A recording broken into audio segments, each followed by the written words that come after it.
ሱራፌል ኪሩቤል ይሸከሙታል ጸወርተ መንበር ብለን እናስተምራለን አይደለ ፍጡር ፈጣሪ ነው ይሸከመው ድንግል ማርያም ብቻ ተሸክማ ያሳየችን በስጋ ማለት ነው አንድ ጊዜ እዚህ ውጪ ገባ ብለን እንደፈለግ እንሄዳለን ምናምን እንራቀቅ ምናምን ብንል ተንሸራቱ እንደናሪዎስ መውደቅ ብቻ ነው ሌላ መቅዶኒዎስን አሪዎስን ያየ አይጫወትም በእንዲህ አይነት ማለት ነው በረቀቀ የሚስጥር እሳት አይጫወትም የሰው ልጅ ማለት ነው እና የመጀመሪያው ሔዋን በገነቱና የዲያብሎስን ድምጽ ሰማችና የሞት ምክንያት የሆነ ቃየልን ወለደ ይችላል ሁለተኛው ሔዋን የገብርኤልን ድምጽ ሰማችና ሞትን ሳይሆን ሕይወትን ወለደ ይችላል ትንሳኤና ሕይወት እኔ ነኝ ይላል ወንጌሉ ክርስቶስ ሕይወትን የወለደችው ድንግል ማርያም የሕይወት እናት ናት የታሰበችው አምላክን ለመውለድ ነው እንግዲህ ወላዲተ አምላክ ለመባል ነው በዚህ ደረጃ የታሰበ ፍጥረት የለም አምላኳን ለመውለድ ለአምላኳ እናት ልትሆን ድንግልናው የጡት ልታጠባ የነ ያዕቆብ መሰላል ሁሉ በሙሴ ነው የተጻፈው ያ ሁሉ ማለት ነው ያው መሰላሏ ድንግል ማርያም ናት ዙፋኑ ማህፀኗ ነው በዙፋን ላይ የተቀመጠው ንጉስ ክርስቶስ ነው መላእክት ሲወጡ ሲወርዱ ማየትም ደግሞ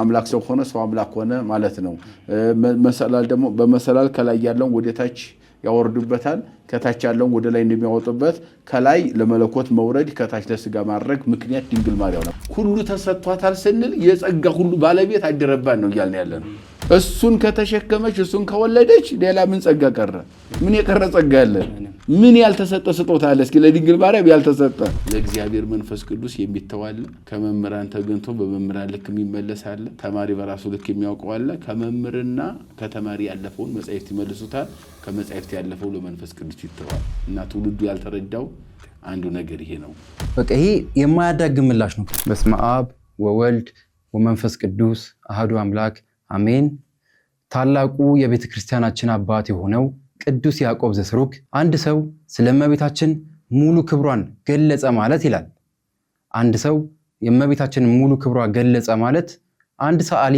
ፀሐይን ከነሙቀቷ ከነብርሃኗ ሳለ ማለት ነው ይለናል ሰላም ውድ የማስያስ ቲዩብ ተከታታዮች እንደምታውቁት ሰሞኑን ትንሽ በሶሻል ሚዲያው ላይ በነገረ ማርያም አስተምሯችን ላይ ትንሽ ብዥታ ተፈጥሮ ነበረ ይህን ብዥታ እንግዲህ ግልጽ አድርገው እንዲያስተምሩን ታላቁን የቤተ ክርስቲያናችን ሊቀ ሊቃውንት ዮሴፍ ደሳለኝን ጋብዘናቸዋል ሊቀ ሊቃውንት ዮሴፍ ደሳለኝ የአራቱ ጉባኤያት መምህርና በኢትዮጵያ ኦርቶዶክስ ተዋሕዶ ቤተክርስቲያን በጠቅላይ ቤተ ክህነት የሊቃውንት ጉባኤ አባል ናቸው እንግዲህ ሊቀ ሊቃውንት ዮሴፍ ደሳለኝ ከመጽሐፍተ ብሉያት ከሐዲሳት እንዲሁም ከመጽሐፍተ ሊቃውንት እያጣቀሱ የኢትዮጵያ ኦርቶዶክስ ተዋሕዶ ቤተክርስቲያን በነገረ ማርያም ላይ ያላት አስተምሮ ምን እንደሆነ ጥርት ኩልል አድርገው ይነግሩናል እንደምታውቁት ብዙ ጊዜ ሰዎች በነገረ ማርያም ላይ ሊሳሳቱ የሚችሉት የድንግል ማርያምን ክብር እስከምን ድረስ እንደሆነ ስላልገባቸው ሊሆን ይችላል እንግዲህ ሊቀ ሊቃውንት ዮሴፍ ደሳለኝ ዛሬ ስቱዲዮአችን ድረስ መጥተው የድንግል ማርያም ትልቁ ክብሯ ምን እንደሆነ እንዲሁም የኢትዮጵያ ኦርቶዶክስ ተዋሕዶ ቤተክርስቲያን ቁርጥ ያለ የነገረ ማርያም አስተምሯ የቱ እንደሆነ ይነግሩናል ማለት ነው ይህ ፖድካስት ወደ 1 ሰዓት ከ15 ደቂቃ የፈጀ ሲሆን ሙሉን ታግሳችሁ በጥሞና እንድትከታተሉት እንጠይቃለን እርግጠኛ ሆነ መናገር የምንችለው ይህን ፖድካስት ከተመለከታችሁ በኋላ ምንም አይነት ጥያቄ እንደማይፈጠርባችሁ ነው እንግዲህ ይህን ፖድካስት አይታችሁ ከጨረሳችሁ በኋላ ደግሞ ለሌላ ለወዳጅ ለዘመዶቻችሁ ሼር በማድረግ እንዲሁም በነገረ ማርያም ላይ ትንሽ ጥርጣሬ ለተፈጠረባቸው ሰዎችም ሼር አድርጋችሁ አስተሳሰባቸውን ወይም ደግሞ አስተምሯቸውን እንዲያስተካክሉ ሊረዳቸው ስለሚችል ሼር እንድታደርጉ በትህትና እንጠይቃለን ምናልባትም እንድታውቁት የምንፈልገው ነገር ቢኖር የግለሰብን ስም እየጠራን እገሌ እንዲህ የሚል ትምህርት አስተምሯል እገሌ ደግሞ እንደዚህ ይላል እያልን ብቻ ለብቻ ነጣጥለን ለአንዱ እንዲህ ነው ለአንዱ እንዲህ ነው ብለን መልስ መንሰጥ መሆኑን ከወዲሁ መገንዘብ ያስፈልጋቸዋል ይልቁንም ሊቀ ሊቃውንት ዮሴፍ ደሳለኝ ዛሬ ያው እንግዲህ የቤተክርስቲያን ትምህርት ከምንጩ አይደለም የሚባለው ስለዚህ ሊቀ ሊቃውንት ዮሴፍ ደሳለኝ ደግሞ በቤተክርስቲያኒቱ የተማሩ ያደጉ እንዲሁም አሁንም እያስተማሩ ያሉ ስለሆኑ የኢትዮጵያ ኦርቶዶክስ ተዋሕዶ ቤተክርስቲያን ትክክለኛው አስተምሯ በነገረ ማርያም ላይ ትክክለኛው አስተምሯ ምንድነው የሚለውን ቁርጥ ያለ መልስ እንዲሁም የድንግል ማርያም ክብር እስከምን እንደሆነ በቃ ስለ ድንግል ማርያም ብዙ ሰው ሳይገነዘባቸው የሚያልፋቸው ነገሮችን የተረሱ ነጥቦችም ሊኖሩ ይችላሉ ይህን በደንብ ግልጥ እያደረጉ ስለሚያስተምሩን ቁጭ ብለን እንማራለን ማለት ነው ጥሩ ቆይታ እንደሚኖረን እርግጠኛ ነን አብራችሁን ቆዩ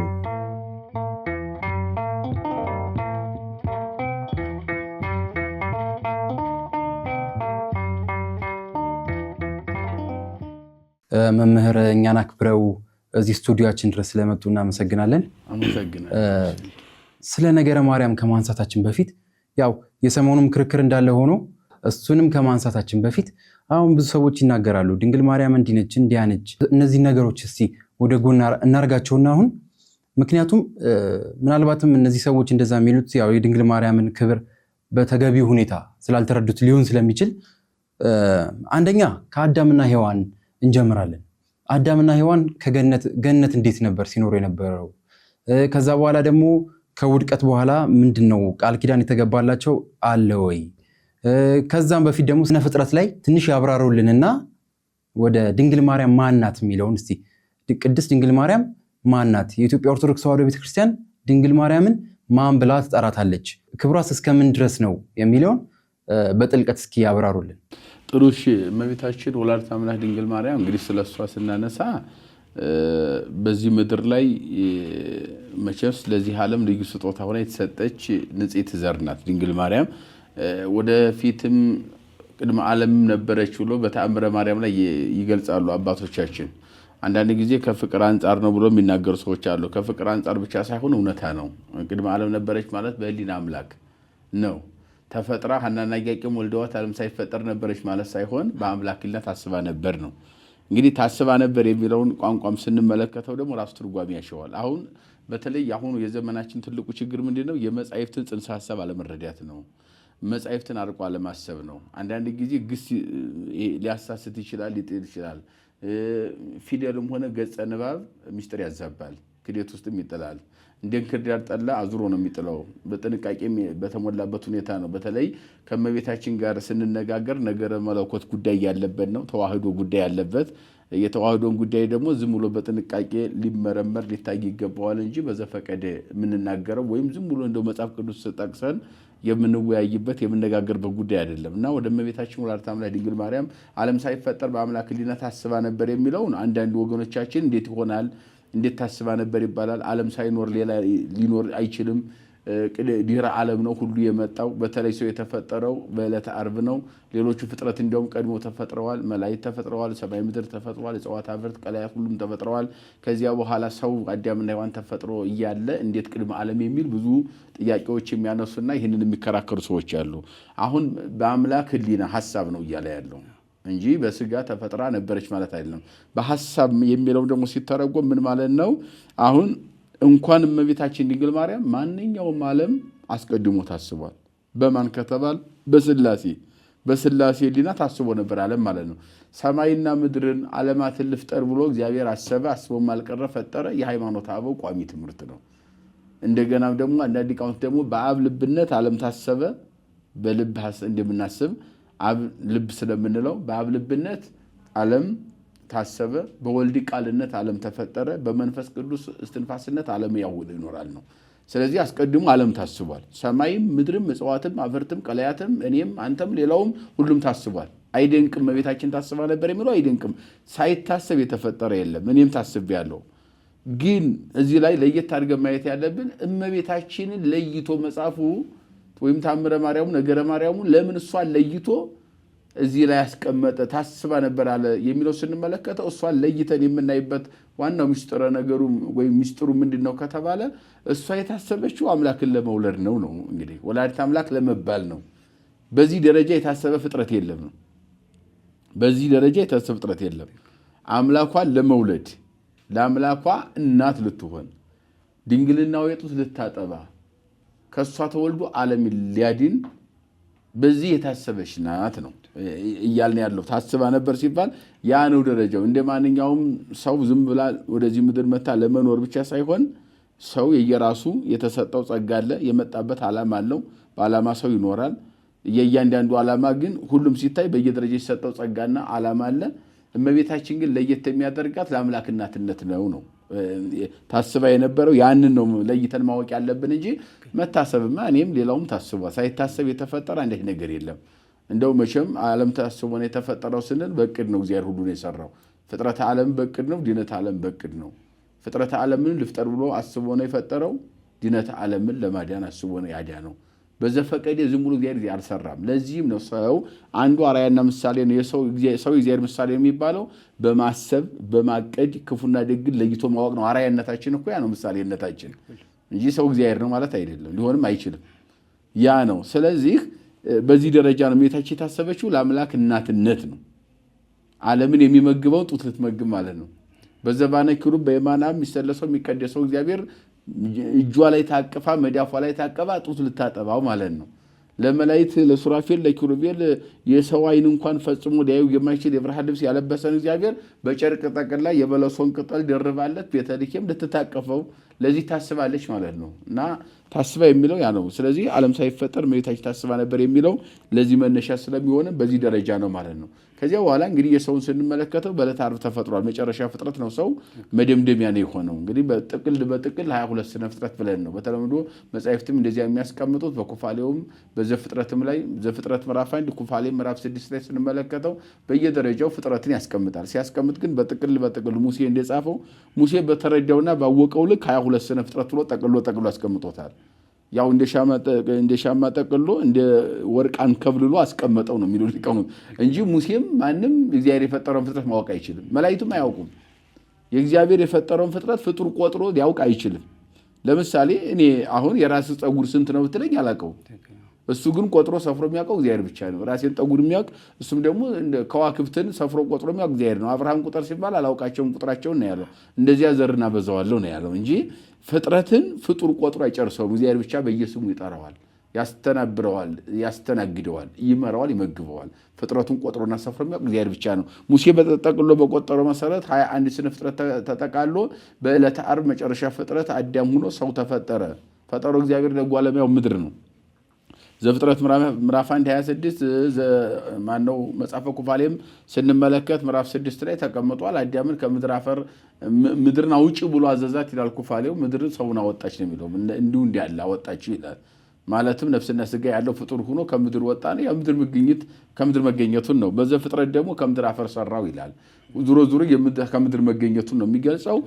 እንግዲህ መጨረሻ መደምደሚያ ሆኖ አዳም ተፈጠረ በኋላ እንደ ኩፋሌ ምዕራፍ 6 ቁጥር 3 ጀምሮ ስናነብ እግዚአብሔር በ40 ቀን አዳምን እፍ ብሎ ልጅነት አሳደረበት፣ ወደ ገነት አስገባው።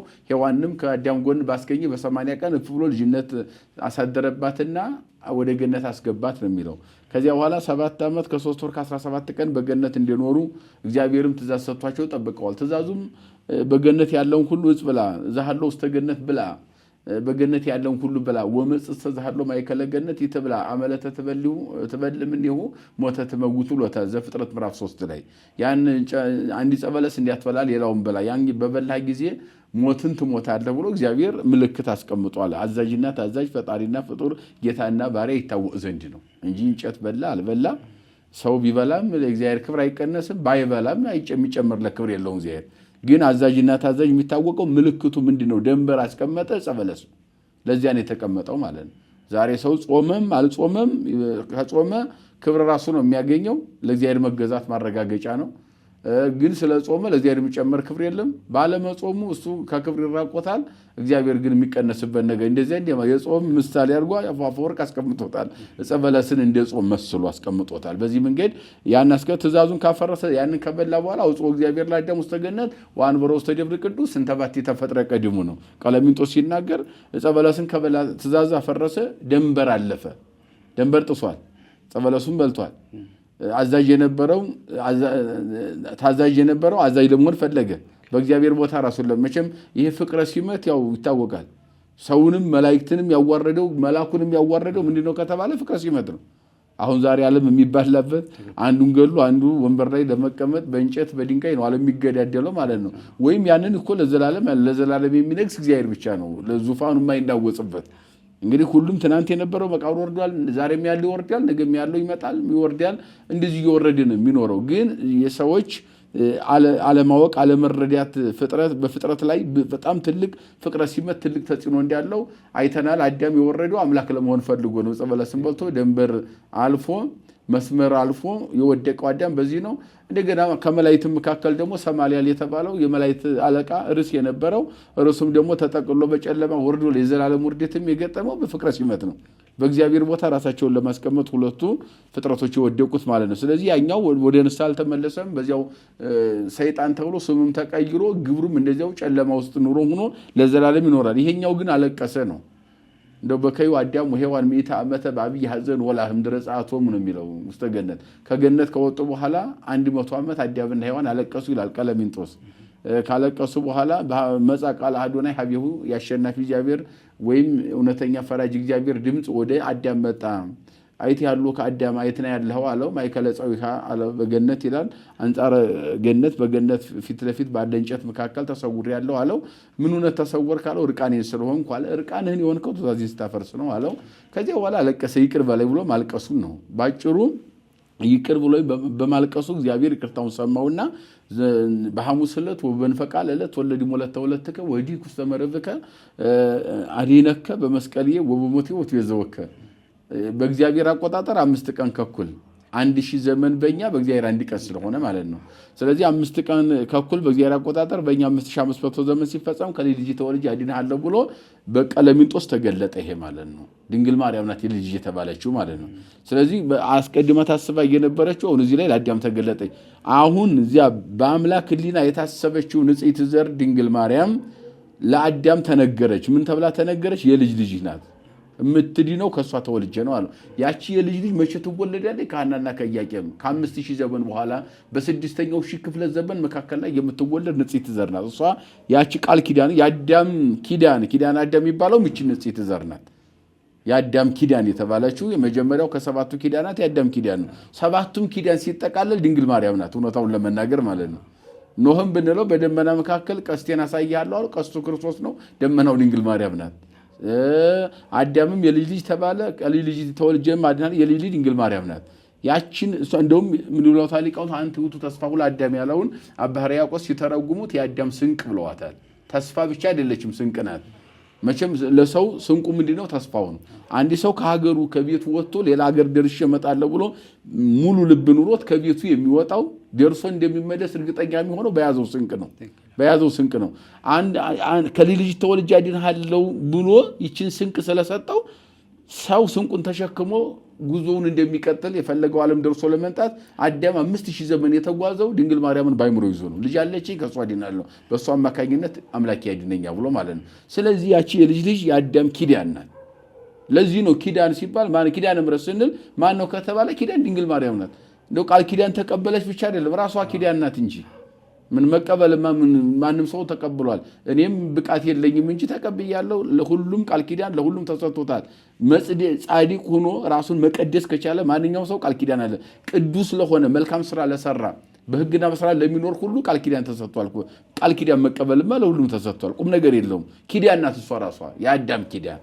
ስንቁ ተሸክሟት 5000 ዘመን የተጓዘ ሳይሰለ ሁሉ ጊዜ ተስፋ ሳይቆርጥ 5000 ዘመን ማለት ነው። ለዚህ ነው የአዳም ተስፋው ያሉ ሊቃውንቱ ማለት ነው።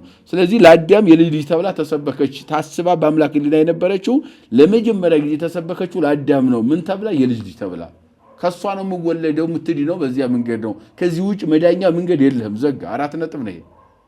ከዚህ ውጭ መዳኛ መንገድ የለህም ብሎ በዚህ መንገድ ድንግል ማርያም ወደዚህ የሰው ልጅ ሁሉ ከወጣበት ቦታ የሚመለስባት ሆናል። ለዚህ ነው በእንተ ሔዋን ተሐጽኦ ተገነት ወበእንተ ማርያም ድንግል ተርኮለ ዳግም። ኤፍሬም ሶርያዊ በውዳሴ ማርያሙ በሐሙስ ውዳሴ ማርያም ላይ ሁለተኛው አንቀጽ ላይ ማለት ነው ምን አለ? በሔዋን ምክንያት የገነት በር ተዘጋ፣ በሁለተኛው ሔዋን በድንግል ማርያም ምክንያት የገነት በር ተከፈተ ይለዋል። ምክንያቱም የልጅ ልጅ ናት በሷ አድንሃለሁ ብሎ ቃል ገብቶለት ስለነበረ ማለት ነው። እና ዓለም ሳይፈጠር ታስባ ነበር የሚለው ጽንሰ ሐሳብ እንደነበረች ያቺ ያለችው ደግሞ ለአዳም የልጅ ልጅ ሆና ተሰብካለች ማለት ነው። እንግዲህ ከዚያ በኋላ ያው እመቤታችን ድንግል ማርያም በነቢያት ቀጥላለች ማለት ነው። ለአዳም ተነገረ። ከአዳም የተወለዱ ነቢያት ሁሉ ደግሞ ስለሷ እየመሰከሩ ቀጥለዋል ማለት ነው። በጣም ደስ ይላል። በዚህ በአጭር ደቂቃ ውስጥ እንግዲህ ብዙ ሚስጥር ያለበትን ትምህርት አስተምሯል። ኦሪት ዘፍጥረት ምዕራፍ 3 ከቁጥር 15 ላይ ያው የሰው ልጅ ከወደቀ በኋላ እግዚአብሔር ሰይጣን እባቡን ሲረግመው በአንተና በሴቲቱ መካከል በዘርህና በዘሯ መካከል ጠላትነትን አደርጋለሁ ብሏል። እዚህ ጋር በሴቲቱ የሚለው ለሔዋን ለመጀመሪያዋ ሔዋን ነው ወይስ ለዳግሚት ሔዋን ለሁለተኛዋ ነው የሚተረጎመው? ለሁለቱም ተረጎመ። ኦሪቱ የሚተረጎመው በ3 አይነት መንገድ ነው። ዓለም ሳይፈጠር የነበረን ሐሳብ ያነሳል ኦሪት ዓለም ተፈጥሮ ያለውን ጉዳይ ያነሳል ዓለም አልፎ የሚመጣውን ዓለም ያነሳል አሁን ብሉይ ኪዳን መጽሐፍ ብዙ ጊዜ ሰዎች እንትን የማይረዱት አሁን እንደ ራዕየ ዮሐንስን አሁን ሰው ብዙ ጊዜ አይረዳውም ከባድ ነው ምን አይከብድም የሚከብደው ምኑ ነው ከተባለ ላልተማረ ነው የሚከብደው መረዳት ቁጭ ብሎ መማር ያስፈልጋል በአንድ ምዕራፍ አይደለም ቀርቶ በአንድ አንቀጹ 3 ነገር ሊያስተናግድ ይችላል ይሄ መጽሐፍ ስለዚህ ዝም ብሎ መደዳውን በቤተልሔም ተወለደ ሰባ ሰገል ሰገዱለት ብሎ እንደ ማቴዎስ አይነበብም የማቴዎስ ይሄ ወጥ የሆነ ሐሳብ ነው በቤተልሔም ተወለደ ካለ በዮርዳኖስ ተጠመቀ ነው የሚቀጥለው ገዳመ ቆሮንቶስ ገባ እዚያ ስብከት ጀመረ እያለ ነው ወንጌላውያን የሚቀጥሉት እነኚህ የብሉይ ኪዳን መጻሕፍት ራእይ ህልም ትንቢት እነኚህ ናቸው እንደገና እነኚህ መጻሕፍት ሲነበቡ ደግሞ በአንድ አንቀጹ 3 ነገር ሊያስተናግድ ስለሚችል ሐሳብ ሊኖር ስለሚችል በጥንቃቄ ጉባኤ ቁጭ ብሎ መማር የሚጠይቀው ለዚያ ነው ስለዚህ ያ ማለት በሴቱ ባንተና በሴቱ መካከል ማለት ለጊዜው በሔዋን ቢሆንም ፍጻሜው ግን ሁለተኛዋ ሔዋን ድንግል ማርያም ናት በሁሉም መጽሐፍ ላይ ሁለተኛ ሔዋን አድርጎ ያስቀምጣታል ለምሳሌ አባ ታላቁ የቤተክርስቲያኑ ሊቅ የአንጾኪያው መምህር ዮሐንስ አፈወርቅ ይላል ወቀዳሚትኒ ሔዋን ሰሚያ ቃለ ዲያብሎስ እዚያ 3 ገነት የመጀመሪያው ሔዋን የዲያብሎስ ድምጽ በገነት ሲመላለስ ሰማችና ብይ የሚል ድምጽ ሰምታ በላት ዕፀ በለስን በላች አዳምን አብልታ ምድረ ፋይዳ ወረደች ይላል ሁለተኛው ሔዋን ደግሞ ቤተ መቅደስ የገብርኤልን ድምጽ ሰማችና ዕፀ በለስ ያቺ በላች ይቺ ዕፀ ሕይወትን ወለደች ዕፀ ሕይወት ክርስቶስ ነው ስጋና ደም ብሎ ይተረጎማል ፍቅርም ተብሎ ይተረጎማል ትንሳኤም ተብሎ ይተረጎማል የክርስቶስ ስጋና ደም ዙሮ ዕፀ ሕይወት ክርስቶስን ድንግል ማርያም ሁለተኛው ሔዋን ወለደች ያቺኛዋ ዕፀ በለስ በልታ ዓለምን ወደ ምድረ ፋይዳ ስታወርደው ይቺኛዋ ዕፀ ሕይወት ክርስቶስን ወለደችና ወደ ገነት መለሰች ይላል ሊቁ ይቀጥልና ወቀዳሚትኒ ሔዋን የመጀመሪያው ሔዋን ሰሚአ ቃለ ዲያብሎስ እዚያ 3 ገነት ወለደቶ ለቃየል ምክንያት ሞት ይላል ሃይማኖታዊ ትምህርት በመጻሕፍተ ሊቃውንት የሚሰጥ ቋሚ ትምህርት ነው እና የመጀመሪያው ሔዋን በገነቱና የዲያብሎስን ድምጽ ሰማችና የሞት ምክንያት የሆነ ቃየልን ወለደች ይላል ሁለተኛው ሔዋን የገብርኤልን ድምጽ ሰማችና ሞትን ሳይሆን ሕይወትን ወለደች ይላል ትንሳኤና ሕይወት እኔ ነኝ ይላል ወንጌሉ ክርስቶስ ሕይወትን የወለደችው ድንግል ማርያም የሕይወት እናት ናት ሰላም ስንለው ክርስቶስን ሰላም እናት አለው ክርስቶስን የሰላሙ እናት ድንግል ማርያም ናት ክርስቶስ ሕይወት ነኝ ሲል ትንሳኤ ነኝ ሲል የትንሳኤውም የሕይወትም እናት ደግሞ ድንግል ማርያም ናት ማለት ነው እየነገረን ያለው ክርስቶስ እግዚአብሔር ፍቅር ነው ይላል ዮሐንስ በመልእክቱ ፍቅር ነው እግዚአብሔር ካል ያን ፍቅር የወለደች አለች እናት ማን ድንግል ማርያም ናት ማለት ነው እና ስለዚህ በሴቱና ባንተ መካከል ማለት ዙሮ በልጆችና ባንተ መካከል እንደማለት ነው ከሔዋን ጀምሮ ከዚያን ጊዜ ሔዋን ከወጣች በኋላ በዚህ ምድር ላይ ሰውና ሰይጣን እርስ በርሱ እየተዋጋ እንደሚኖር ነው እንግዲህ እሱ አንተ ተረከዝ ተነክሳለህ እሱ ደግሞ እየቀጠቀጠ ራስ ይኖራል ነው ያው ቀጠለ ግን ወደ እመቤታችን ስናመጣው በድንግል ማርያም ነው እንግዲህ ያው የተቀጠቀጠው በድንግል ማርያም አማካኝነት እግዚአብሔር ከሷ ከተወለደ በኋላ በመስቀል ላይ ውሎ ስጋውን ቆርሶ ደሙን አፍሶ ቀጠቀጠው ከዚያን ጊዜ ጀምሮ እንትናቶ እሱ ያደባል እኛ እየረገጥነው እንቀጥላለን ማለት ነው ስለዚህ ይህንን በመካከል ያለው ለዛችኛውም ሔዋን ፍጻሜው ግን ለድንግል ማርያም ሰተን የምንተረጉመው የሚሰጥ ማብራሪያ ነው በብሉይ ኪዳን ሊቃውንት ይሄ ሲተነተን ማለት ነው በጣም ጥሩ ነው እመቤታችን ቅድስት ድንግል ማርያም የሶስት ነገሮችን ጥያቄ መልሳለች ይባላል የሰዎችን የመላእክትንና የመጽሐፍትን መልሳለች ይባላል እና ይህንም ጨምረው በዛው ላይ እንዲያብራሩ ለምንፈልገው እመቤታችን ቅድስት ድንግል ማርያም በነገረ ድነት ላይ ያላት ድርሻ ምንድነው እስከ ምንድነው የሚለውን አያይዘው ይመልሱልን ጥሩ እንግዲህ ልክ ነው የሶስት ነገሮች መልስናት በጣም ደስ የሚል ሐሳብ ነው ሐሳቡ በጣም ደስ ይላል እውነታውም እሱ ነው ለምሳሌ መላእክት እግዚአብሔርን ማየት ይፈልጋሉ ግን አላዩትም ነበር 5500 ዘመን ከተፈጠሩ ጀምሮ ያመሰግኑታል ምስጋናቸው አይቋረጥም አባይ ከመፍሰስ ነፋስ ከመንፈስ እንደማያቋርጥ የመላእክት ምስጋና አቋርጦ ያውቅም በሌሊትም በቀንም የተጸራ ስብሐት ወልድ መንፈስ ቅዱስ ነው ማን በተፈጠረ ዓለም እስከኔው ዓለም ከተፈጠረ እስካሁን የመላእክት ምስጋና ተቋርጦ ያውቅም ወልድ መንፈስ ቅዱስ ምስጋናቸው ተቋርጦ ያውቅም መላእክት ከማመስገን አቋርጦ ያውቅም ማለት ነው ያመሰግናሉ ረፍት የላቸውም እንደገና ያመልካሉ ላምልኳቸው ጥርጥር የላቸውም ያምናሉ በእምነታቸው እንከን የለባቸው መላእክት ግን እግዚአብሔርን ቢያመልኩትም ቢያምኑትም ጥርጥር በእምነታቸው ባይኖርም ምስጋናቸው ባይቋረጥም ባይናቸው ግን አላዩት ምክንያቱም በባህሪ መለኮቱ ሰው ብቻ አይደለም መልአክ ማየት አይችልም እግዚአብሔር መጠነ ህጠተ ሰናፊ ቅንጣት ያህል ባህር የመለኮቱ ቢገለጥ ፍጡር በፊቱ መቆም አይችልምና ማለት ነው።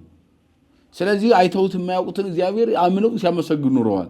ግን በዚህ በኪዳኑ ላይ ሊቃውንት እንዲያስቀመጡት ምን ለውታል? ዘያፈቱሁም ወለመላእክት ያውጹም ወለዘምቅር ማለት አስቀድሞ የነበረ እግዚአብሔርን እንዲያዩት ያስጎመጃቸው ነው ያስመኛቸው ነበር ነው የሚለው። እየተመኙ ይኖራሉ። አንድ ቀን መቼ ነው አይተን በአይን አይተን ምናመሰግነው የሚል የመላእክት ጥያቄ ነበረ። ለዚያ ጥያቄ መልሱ ማን ነው ከተባለ የታዩት ቤተልሔም ማን ይዘው? ድንግል ማርያም።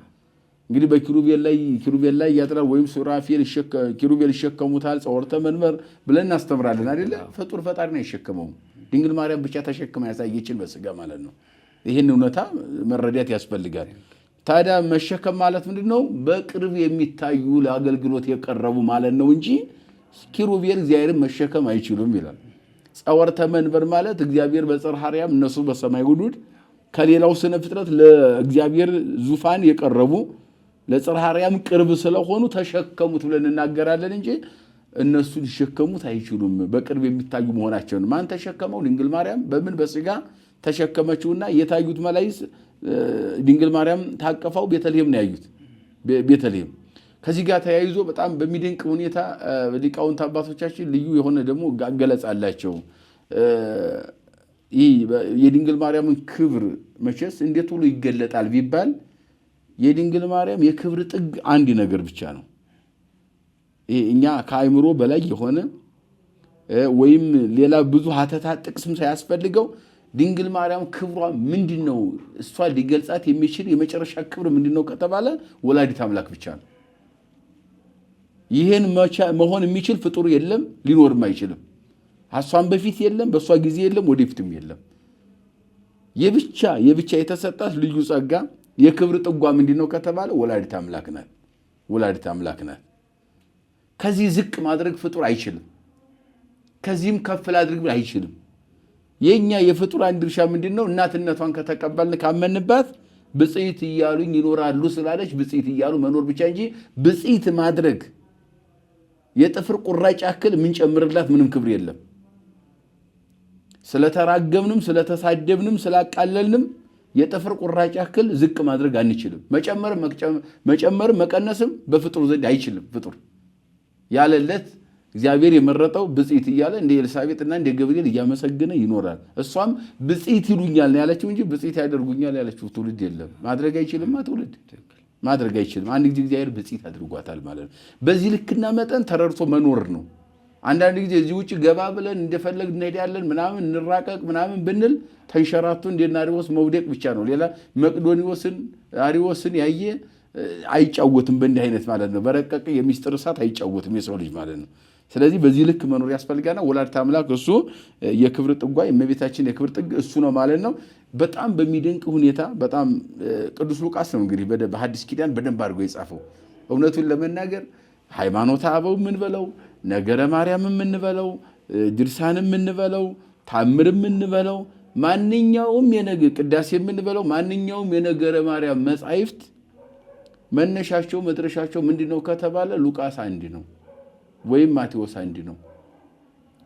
ነገረ ማርያሙን በሉቃስ ወንጌል ምዕራፍ 26 ጀምረን ስንመለከት ምዕራፍ 1 ቁጥር 26 ጀምረን ስንመለከት በደንብ አድርጎ ቅዱስ ገብርኤል ነግሮናል። ቅዱስ ገብርኤልና ራሷ ሁለታቸው ናቸው በደንብ የገለጹት ይህን ጉዳይ ማለት ነው። የሰው ልጅ ከዚህ ሐሳብ ውጪ መውጣት የለበትም። መጻሕፍትም ይህንን ሐሳብ ይዘው ነው የሚጓዙት። አንዳንድ ጊዜ እንግዲህ መቼስ በዘመን ሂደት መጻሕፍት ከቋንቋ ቋንቋ ከሊቅ ሊቅ እየተተረጎሙ ይመጣሉ። በዚያ መካከል የዘመንና የዘይቤ ጋፕ ሊኖር ይችላል። ካለ እሱ ይቃናል። የሚቃናው ደግሞ በመጽሐፍ ቅዱስ በቅዱስ አባቶቻችን የትርጓሜ ስልት አላቸው። ቅድም እንዳልነው ዘይቤ ይገላል፣ እንደገናም ደግሞ ትርጓሜው ደግሞ ያነሳል።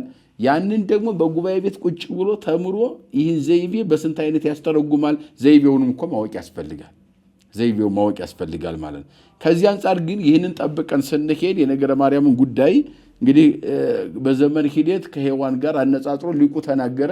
ነቢያት አባቶቻችን እመቤታችንን እነሱ ከሷ እንደሚወርድ እንደሚጓለድ ከአዳም ጀምሮ የነበረ የልጅ ተብሎ ስለተነገረ ከዚያም በኋላ ያችን አርዕስት ወይም ርዕስ አድርገው ነቢያት በዘመን ሂደት ተናግረዋል ማለት ነው። እና መላእክት ማየት እየፈለጉ አይተው ታያውቁም ነበር። ድንግል ማርያም ታቀፈው ቤተልሔም አዩት።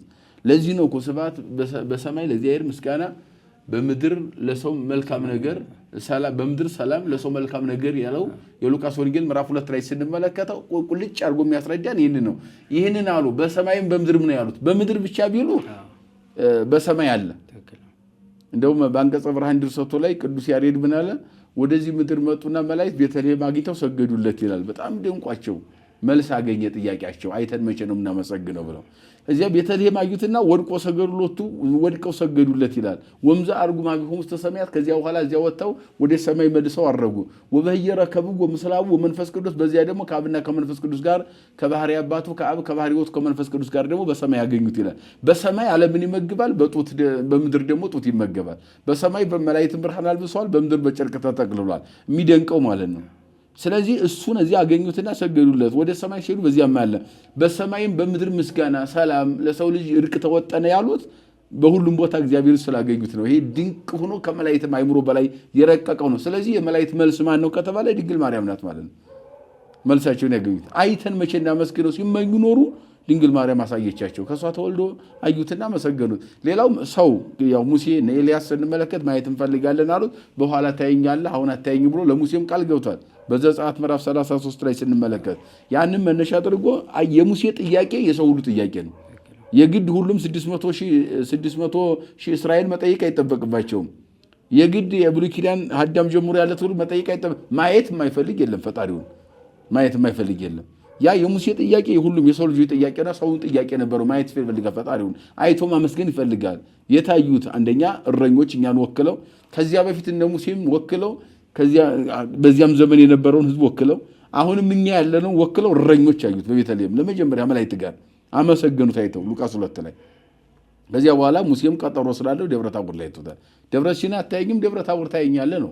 በኋላ ታየኛለህ አሁን አታየኝም ማለት አሁን የእሳት መጋረጃ 7 የእሳት መጋረጃ 6ቱን ግባና አናግርሃለሁ፣ ሕግ ትጽፋለህ፣ ጽላት ትሰጥሃለሁ፣ እሱን ህዝቡ አምልኮተ ጣዖት እንዲወጣ ታደርጋለህ። በኋላ ግን ደብረ ታቦር ላይ ታየኛለህ ብሎታል።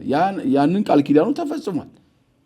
ከዚያ በፊት ግን እረኞች ሙሴንም ሁላችንም ወክለው ሰዎች አይተውታል። የሰዎች ሁሉ የጥያቄ መልስ ድንግል ማርያም ናት ማለት ነው። እሷ ታቅፈው ነው ያየ ነው። በሶስተኛ ደረጃ መጻሕፍት ናቸው። መጻሕፍተ ብሉያት 46 ናቸው። በእኛ በቀኖና መጽሐፍ ፍትሐ ነገሥት አንቀጽ 2 ላይ አምላካዊያት መጻሕፍት ወይም ቅዱሳት መጻሕፍት የምንላቸው በእነኚህ መጻሕፍት ላይ 46ቱ መጻሕፍተ ብሉያት በአንድም በሌላም ምሳሌም ሆነ ዘይቤ ይወርዳል ይወለዳል የማይል ሐሳብ የላቸውም። ከዚህ ሐሳብ ውጭ የሆነ የብሉይ ኪዳን መጽሐፍ ተቀባይነት የለውም። የኛ አባቶች ሰፍረው ቆጥረው እነኚህን መጽሐፍት የተቀበዙ እኮ የብሉይ ኪዳን መጽሐፍ ጽሑፍ ይኖራል። በብሉይ ኪዳን የጻፉ ብዙ ፈላስፋዎች አሉ። ነገር ግን ሐሳቡ ዓላማው የብሉይ ኪዳን መጻሕፍት ምንድነው? ዓላማቸው አንድ የሚያደርጋቸው ማሰሪያቸው ጌታችን ወርዶ እንደሚወለድ ዓለም እንደሚድን ይቺ ሐሳብ ናት ሁሉን አንድ ያደረገችው። ተቀባይነት አምላካውያን ናቸው የሚባሉት የብሉይ ኪዳን መጻሕፍት የእግዚአብሔር ወርዶ ዓለም መዳኑን ተስፋ መስቀል ተሰበከባቸው ስለሆኑ ይወርዳል ይወለዳል ይላሉ። ግን ያልተጻፈ የሚጮህ ጥያቄ አለ ከማን የሚል ማለት ነው። ይወርዳል ይወለዳል ካለ ከማን ጥያቄ አለ ማለት ነው። ውስጥ ይጮሃል ውስጥ። ስለዚህ ከድንግል ማርያም የሚለው መልሶ ድንግል የብሉይ ኪዳን መልስ ድንግል ማርያም ናት። ወደ አዲስ ኪዳን ስንመጣ ወረደ ተወለደ በዓለም ተሰበከ ከማን ጥያቄ አለ አሁንም ከድንግል ነው መልሱ። ስለዚህ የመጻሕፍት መልስ ናት የእነኚህ ሶስቱ መልስ ናት ማለት ነው። እንግዲህ ይህን ስንመለከተው በአጠቃላይ የእመቤታችን ድንግል ማርያም ለእነኚህ ሁሉ ፍጡራን መልስ መሆኗን ዓለምን ያስጨነቀው ጥያቄ ሁሉ በእሷ መልስ እንዲያገኘ ያላየነውን እግዚአብሔር እንዳየንባት አይተን እንድናመሰግን ምክንያት የሆነችን መጽሔታችን ናት፣ መስታወት ናት ለኛ ማለት ነው። ፈጣሪን ያየንባት እናታችን እናቱ የመድኃኔዓለም ናት ማለት ነው። በጣም ደስ ይላል። ሌላው ደግሞ ሐዋርያው ቅዱስ ጳውሎስ በዕብራውያን መልእክቱ ምዕራፍ 1 ቁጥር 1 ላይ ያለው አንድ ቃል አለና እግዚአብሔር በቅዱሳን ነቢያት አድሮ በብዙ ህብርና በብዙ አምሳል በነቢያት ተናግሮ አሁን ደግሞ በልጁ ተናገረን፣ በመጨረሻው ዘመን ሁሉን ወራሽ ባደረገው በልጁ ተናገረን ይልና እዚህ ጋር ነቢያት ያው ትንቢት ሲናገሩ ምሳሌ ሲመስሉ እንደነበር ተናግሯል ቅዱስ ጳውሎስ።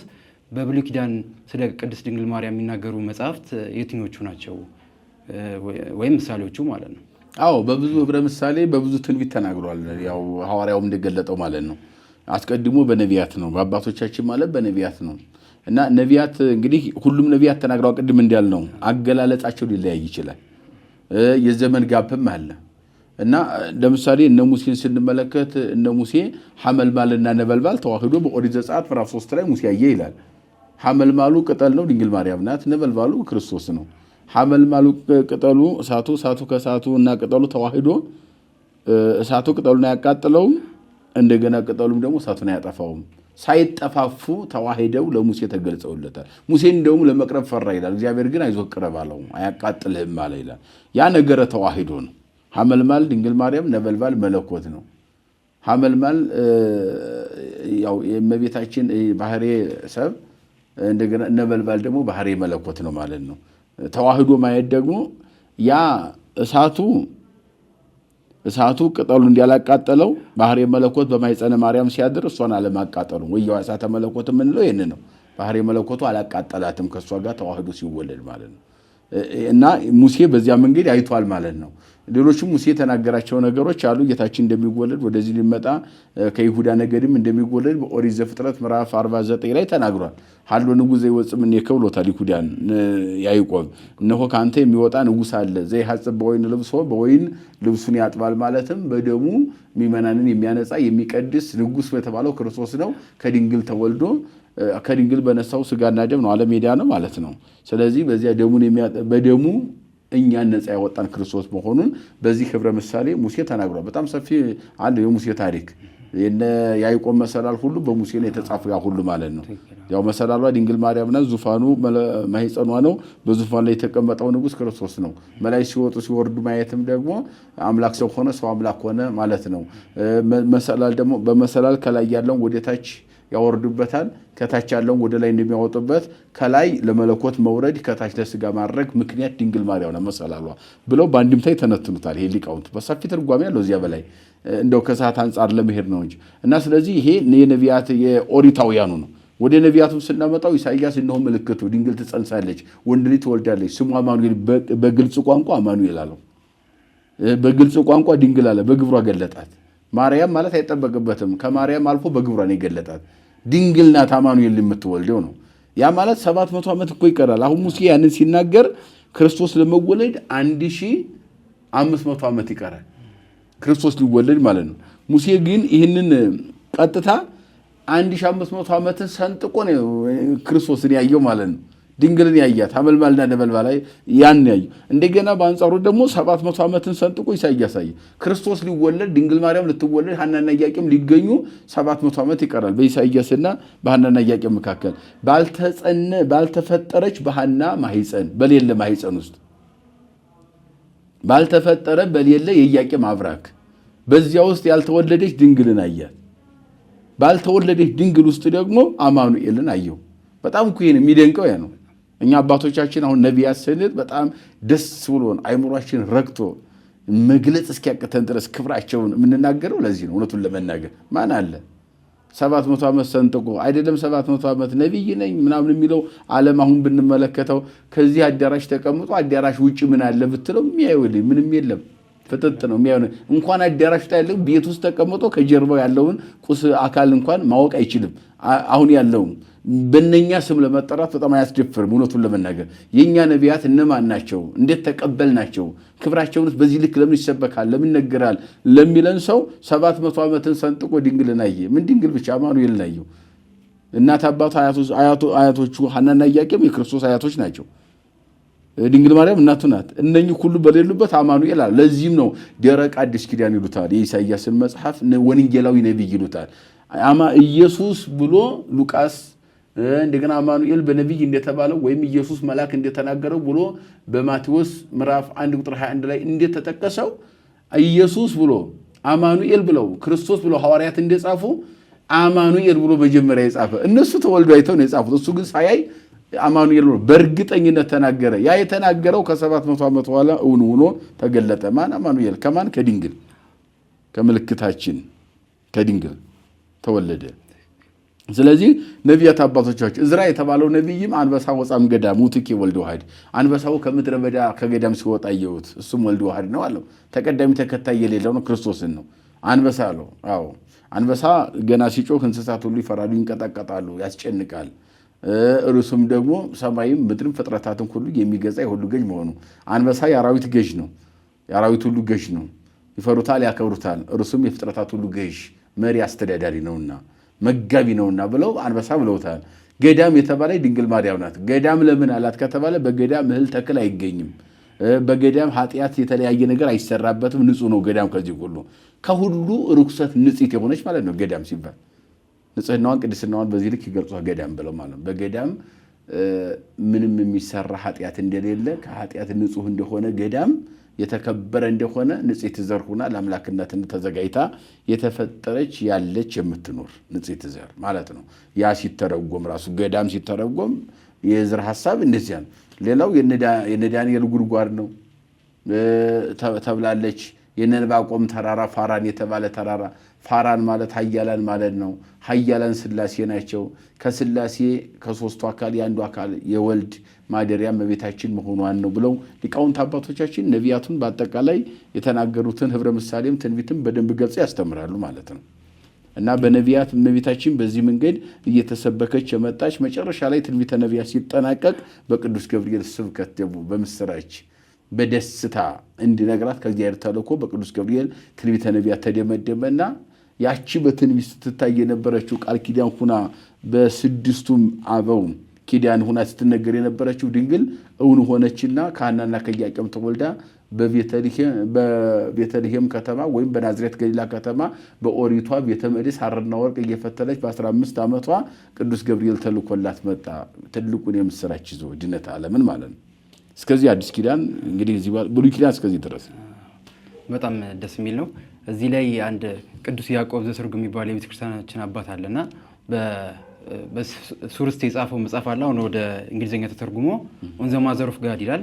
በእንተ ወላዲተ አምላክ ነው እና ኪዳኑን ታቦት ወደ አዲስ ኪዳኑ ሲተረጉሞ የዳዊትን ታሪክ ያነሳና ዳዊት የእግዚአብሔር ታቦት ወደ ዳዊት ከተማ ሲሄድ የእግዚአብሔር ታቦት ወደ እኔ ይመጣ ዘንድ እንዴት ይሆንልኛል የሚለውን ይዝና በአዲስ ኪዳን ይመልሰውና የሉቃስ አንድ ታሪክን ማለት ነው።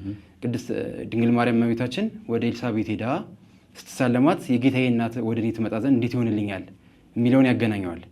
እንዲሁም በብሉይ ኪዳን አሁንም የእግዚአብሔር ታቦት ወደ ዳዊት ሲሄድ ዳዊት ሲዘል እንደነበር እንዲሁ እመቤታችንም ኤልሳቤጥን ለመሳለም ስትሄድ ዮሐንስ በማኅፀኗ ሆኖ እንደዘለለ እንደሰገደ ይህን በመናገር የአዲስ ኪዳን ታቦት እመቤታችን ናት ያለ ጥርጥር የሚለው ድርሰት አለውና በጣም ደስ የሚል ነው።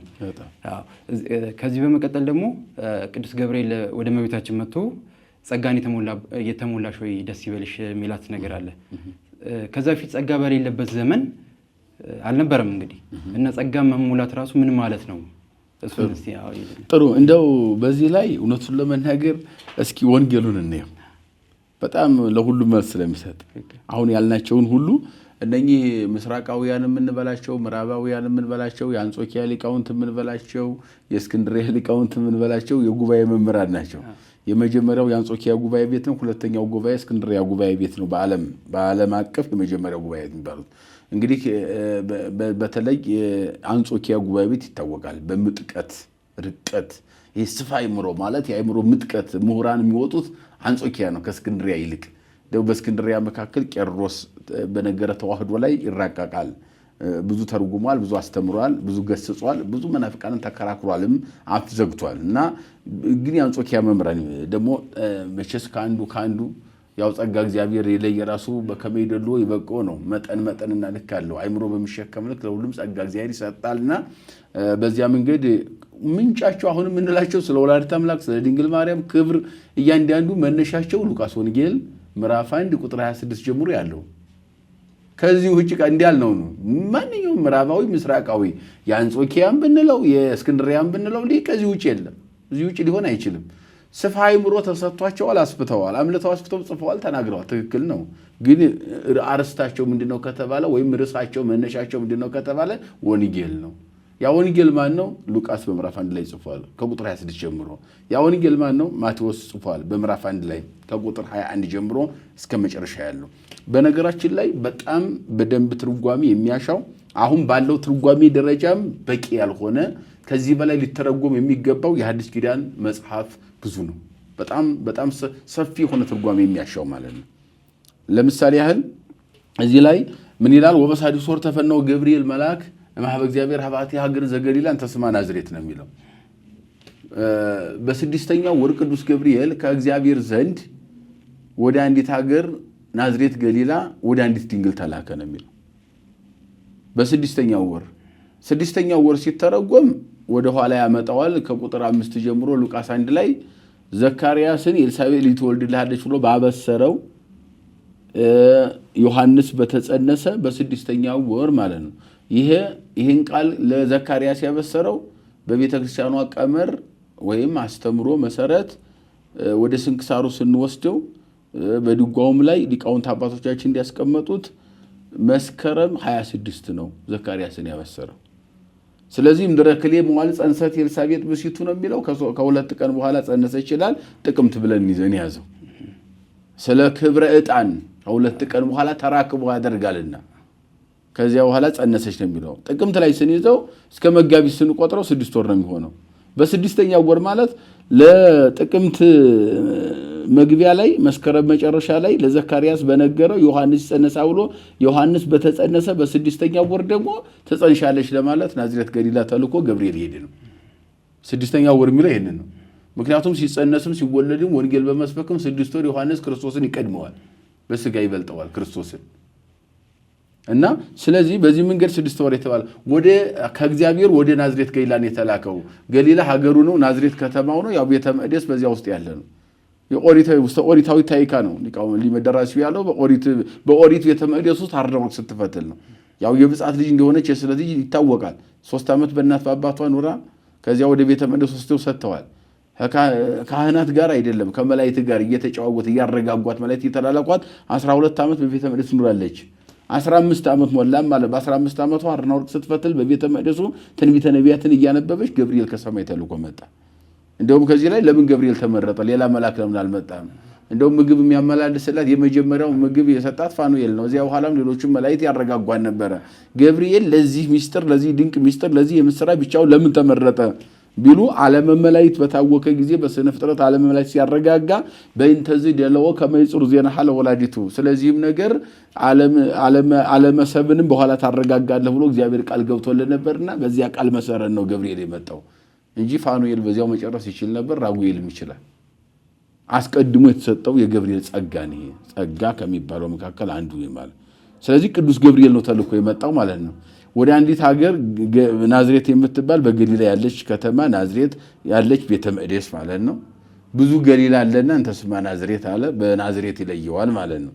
በሶሪያም በተለያየም ገሊላ የሚባል ስም በየቦታው ስላለ ናዝሬት አለና በከተማው ለየው ሀገሩን። ቀጠለና ሀባቲ ድንግል እንተ ስማ ማርያም ወደ አንዲት ድንግል አለና ብዙ ደናግል እስራኤል አሉና ማርያም ነው ስሟ አለ። በስሟ ማርያም ብሎ ለያት ማለት ነው። ቤተ መቅደስ ያለች እሷ ናት። ቤተ መቅደስ ያለች እሷ ናትና ወደ እሷ ቅዱስ ገብርኤል ተልኮ መንጣቱን ነው። እንደውም በዚህ በነገረ ማርያም በሚባለው መጽሐፍ ላይ ጥሩ አድርገው ገልጸውታል። ይሄ ለትርጓሜውም ያልገለጸውም ማለት ነው። አንድምታው ምን ይላሉ? ለዘካርያስ ሲልከው አላስጠነቀቀውም እግዚአብሔር። ሄድ ንገረው ወንድ ልጅ ትወልዳለች ኤልሳቤጥ ዮሐንስ ይባላል ብሎ ይላከው። ወደ እመቤታችን ሲመጣ ግን እናቴ ናትና እንዳታስደነግጣት ዝቅ ብለ እየሰገድክላት ጸጋን የተሞላሽ ሆይ ደስ ይበልሽ ከሴቶች ተለይተሽ የተባረክሽ ነሽ። ዜናው ራሱ ዝም ብሎ መጥቶ እንደ ዘካርያስ ጸንሻለሽ አላላትም። አስደንግጦት ዲዳ ሆኗል ዘካርያስ። እናቴን ግን እንዳታስደነግጥ ያለው እግዚአብሔር። እንደገናም ደግሞ በጣም በሚደንቅ ሁኔታ ለዚህም ነው ቅዱስ ገብርኤል ዝቅ ብሎ በትሕትና ያበሰራት። ይቀጥልና ምን ይላል? ወአመላክ አቢሃ ወይቤላ ተፈሲ ፍሲት ኦምሊ ተጸጋ እግዚአብሔር ኦምሊ ተጸጋ ጸጋን የተሞላሽ የሚለው ወይም ጸጋ የሞላብሽ ወይ ደስ ይበልሽ አላት። አሁን ጸጋ የሞላብሽ ሲባል ለነቢያት ጸጋ ተሰጥቷቸዋል። ጸጋው ትንቢት መናገር ነው፣ ሱባኤ መቁጠር ነው፣ ተስፋ መስቀል መስበክ ነው፣ ያልታየውን ማየት ነው፣ የረቀቀው የተበተነውን የራቀውን ዓለም አቅርቦ ማየት። ቅድም እንዲያል ነው ያ ጸጋ ነው። ጸጋ አለ በብሉይ ኪዳን ነው። ጸጋ የሌለበት ዘመን የለም። የሐዲስ ኪዳኑ ጸጋ እንዴት ይለያል? መንጣት ይቻላል፣ መተንተን ይቻላል፣ መተረክ። ጸጋ በብሉይ ኪዳን ጸጋ የለም ወይም በስነ ፍጥረት ጀምሮ ጸጋ አለ። ለምሳሌ መላእክት ጸጋ 24 ሰዓት ማመስገን ነው። አይበሉም አይጠጡም፣ ብርሃን ለብሰው ቅዱስ ቅዱስ እያሉ መኖር ይሰጥ ጸጋ ነው። ስጦታ ስለሆነ ተሰጥቷል ማለት ነው። እኛ በገነት እንድንኖር ዕፀ በለስን ብቻ እንዲያንበላ የሰው ልጅ በዚያ ተፈቅዶለት ጸጋ ተሰጥቶት ነበር በክብር መኖር አልቻለም ግን በላና ፈረሰ ጸጋው ተገፈፈው ያን ክብር አጣ ማለት ነው ያን የገነቱን የቅድስና ስጦታ አጣና ወደዚህ ምድር ተወረወረ ወደቀ ማለት ነው ከዚያ በኋላ ለቀሰ ጸጋውን ለመመለስ ነው ያለቀሰው ያ ጸጋ እንዴት ይመለስ አሁን ሂደቱን ስንመለከተው የሚመልሰው ማን ነው እግዚአብሔር ነው ከማን ተወልዶ ከድንግል ማርያም ነው ድንግል ማርያም ማናት ጸጋ የተሞላች ናት እንዴት መሞላት ማለት ነው ራሱ ጸጋ መሞላት ማለት ማደር ነው ያው እንግዲህ የሞላብሽ ብሎ ወይም የተሞላሽ ብሎ ገለጠው እንጂ የተተረፈረፈ ማለት ነው ከሌላው ፍጥረት የተለየ ልዩ ጸጋ ይሰጣት ማለት ነው ቅድም እንዲያለው ለነቢያት ትንቢትን ለመላእክት ያለ ድካም ማመስገንን ብርሃን መልበስን እንደገናም ደግሞ ለሰማዕታት ራስን አሳልፎ መስጠትን ይሄ ጸጋ ነው አንገትን መስጠት ለሰይፍ ለስለት ሰይፍ እየረገጡ ጋር መስበክ በእሳት ላይ መረማመድ ይሄ ጸጋ ነው ልዩ ስጦታ እኮ ነው ይሄ ሁሉ ጸጋ ነው ይባላል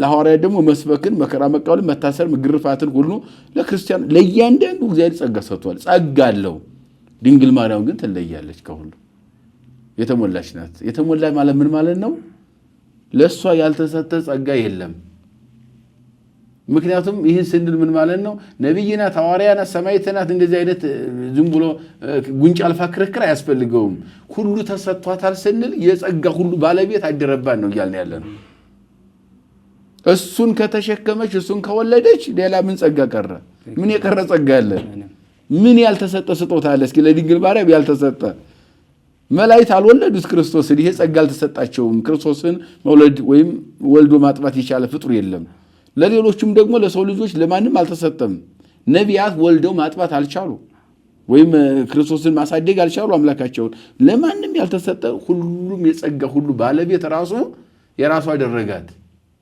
ማደሪያው አደረጋት ንጉሠ ነገሥት ዙፋኑ ቤተ መንግስቱ አደረጋት ንጽሕት አድርጎ ፈጥሮ አዘጋጅቶ ለራሱ ማለት ነው አደረገ ስለዚህ የሞላ ጸጋን የተሞላሽ ወይም የሞላብሽ ማለት ምንም የቀረብሽ ነገር የሌለ ይሄ ቀረብሽ ብሎ ለመናገር ቋንቋ የሌለው ራሱ ባለቤቱ ለሁሉ ጸጋ የሚሰጥ ባለቤቱ ራሱ ባንቺ ለማደር የወደደ አንቺን የመረጠሽ የሱ ማደሪያ ሆነሻል ነው ይያለ ያለው ከዚህ ውጪ ምን ጸጋ ይንጣ ነው ከየት ይመጣል ይላል ምን ጸጋ ለራሱ ባለቤቱ መጣኩ ለጸጋ ለእያንዳንዱ የሚያድለው በየመጠኑ በየልኩ በሚገባው ልክ ጸጋን የሚያድለው የሚያከፋፍለው የጸጋው ሁሉ ባለቤት ራሱ ባለቤቱ አደረ በቃ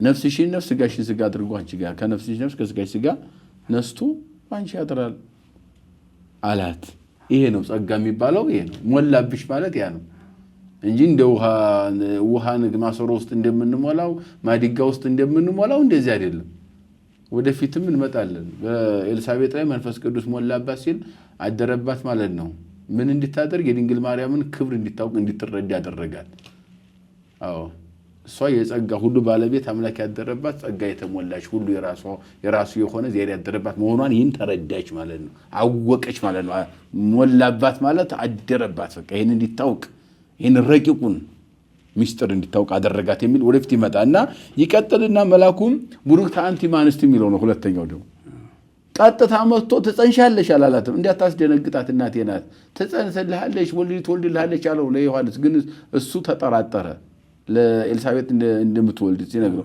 ተጠራጠረ አይ ቃሌን አላመንከኝምና አፍዲዳ ይሆናል እስከሚወለድ ልጅ ግን ልጅ ይወለድ ያለ እግዚአብሔር ስጦታ ነው ተሰጥቷል አይቀርም ልጅ መወለዱ አይቀርም ስሙ ዮሐንስ ይባላል አንተ ግን ተጠራጥረኸኛልና አፍዲዳ ይሆናል ልጅ እስከሚወለድ ያልሆነ ስም ሲያወጣ ነው አፉ የተከፈተው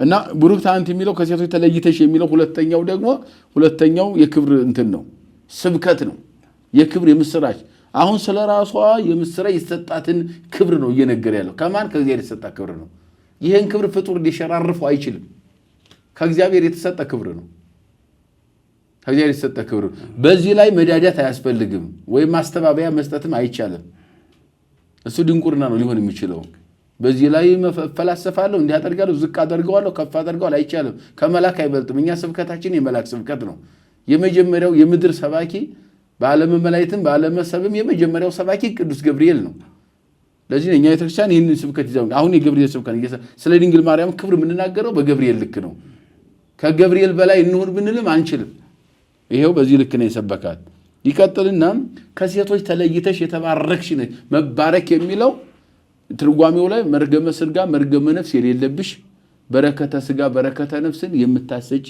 ያማልልሽ የምታሰጪ ነሽ ማለት ነው። ቡሩክ የሚለው ቡሩክ ሲተረጎም ምንም የሌለበት የተለየ የሚል ትርጓሜ ይሰጣል። ስለዚህ መተርጓም ምን አሉት? ከሴት መርገመ ሥጋ መርገመ ነፍስ የሌለብሽ በረከተ ሥጋ በረከተ ነፍስ እያማለልሽ የምታሰጪ። ምክንያቱም ከሴቶች ተለይተሽ የሚለው ደግሞ ሌሎች ሴቶች የአዳም የውርስ ኃጢአት አለባቸው። ያን መርገም ለብሷል ዓለም በሙሉ። አንቺ እዚያ ነፃ ነሽ እያለ ነው። ከሴቶች ተለይተሽ ማለት አንዱ ይሄ ነው።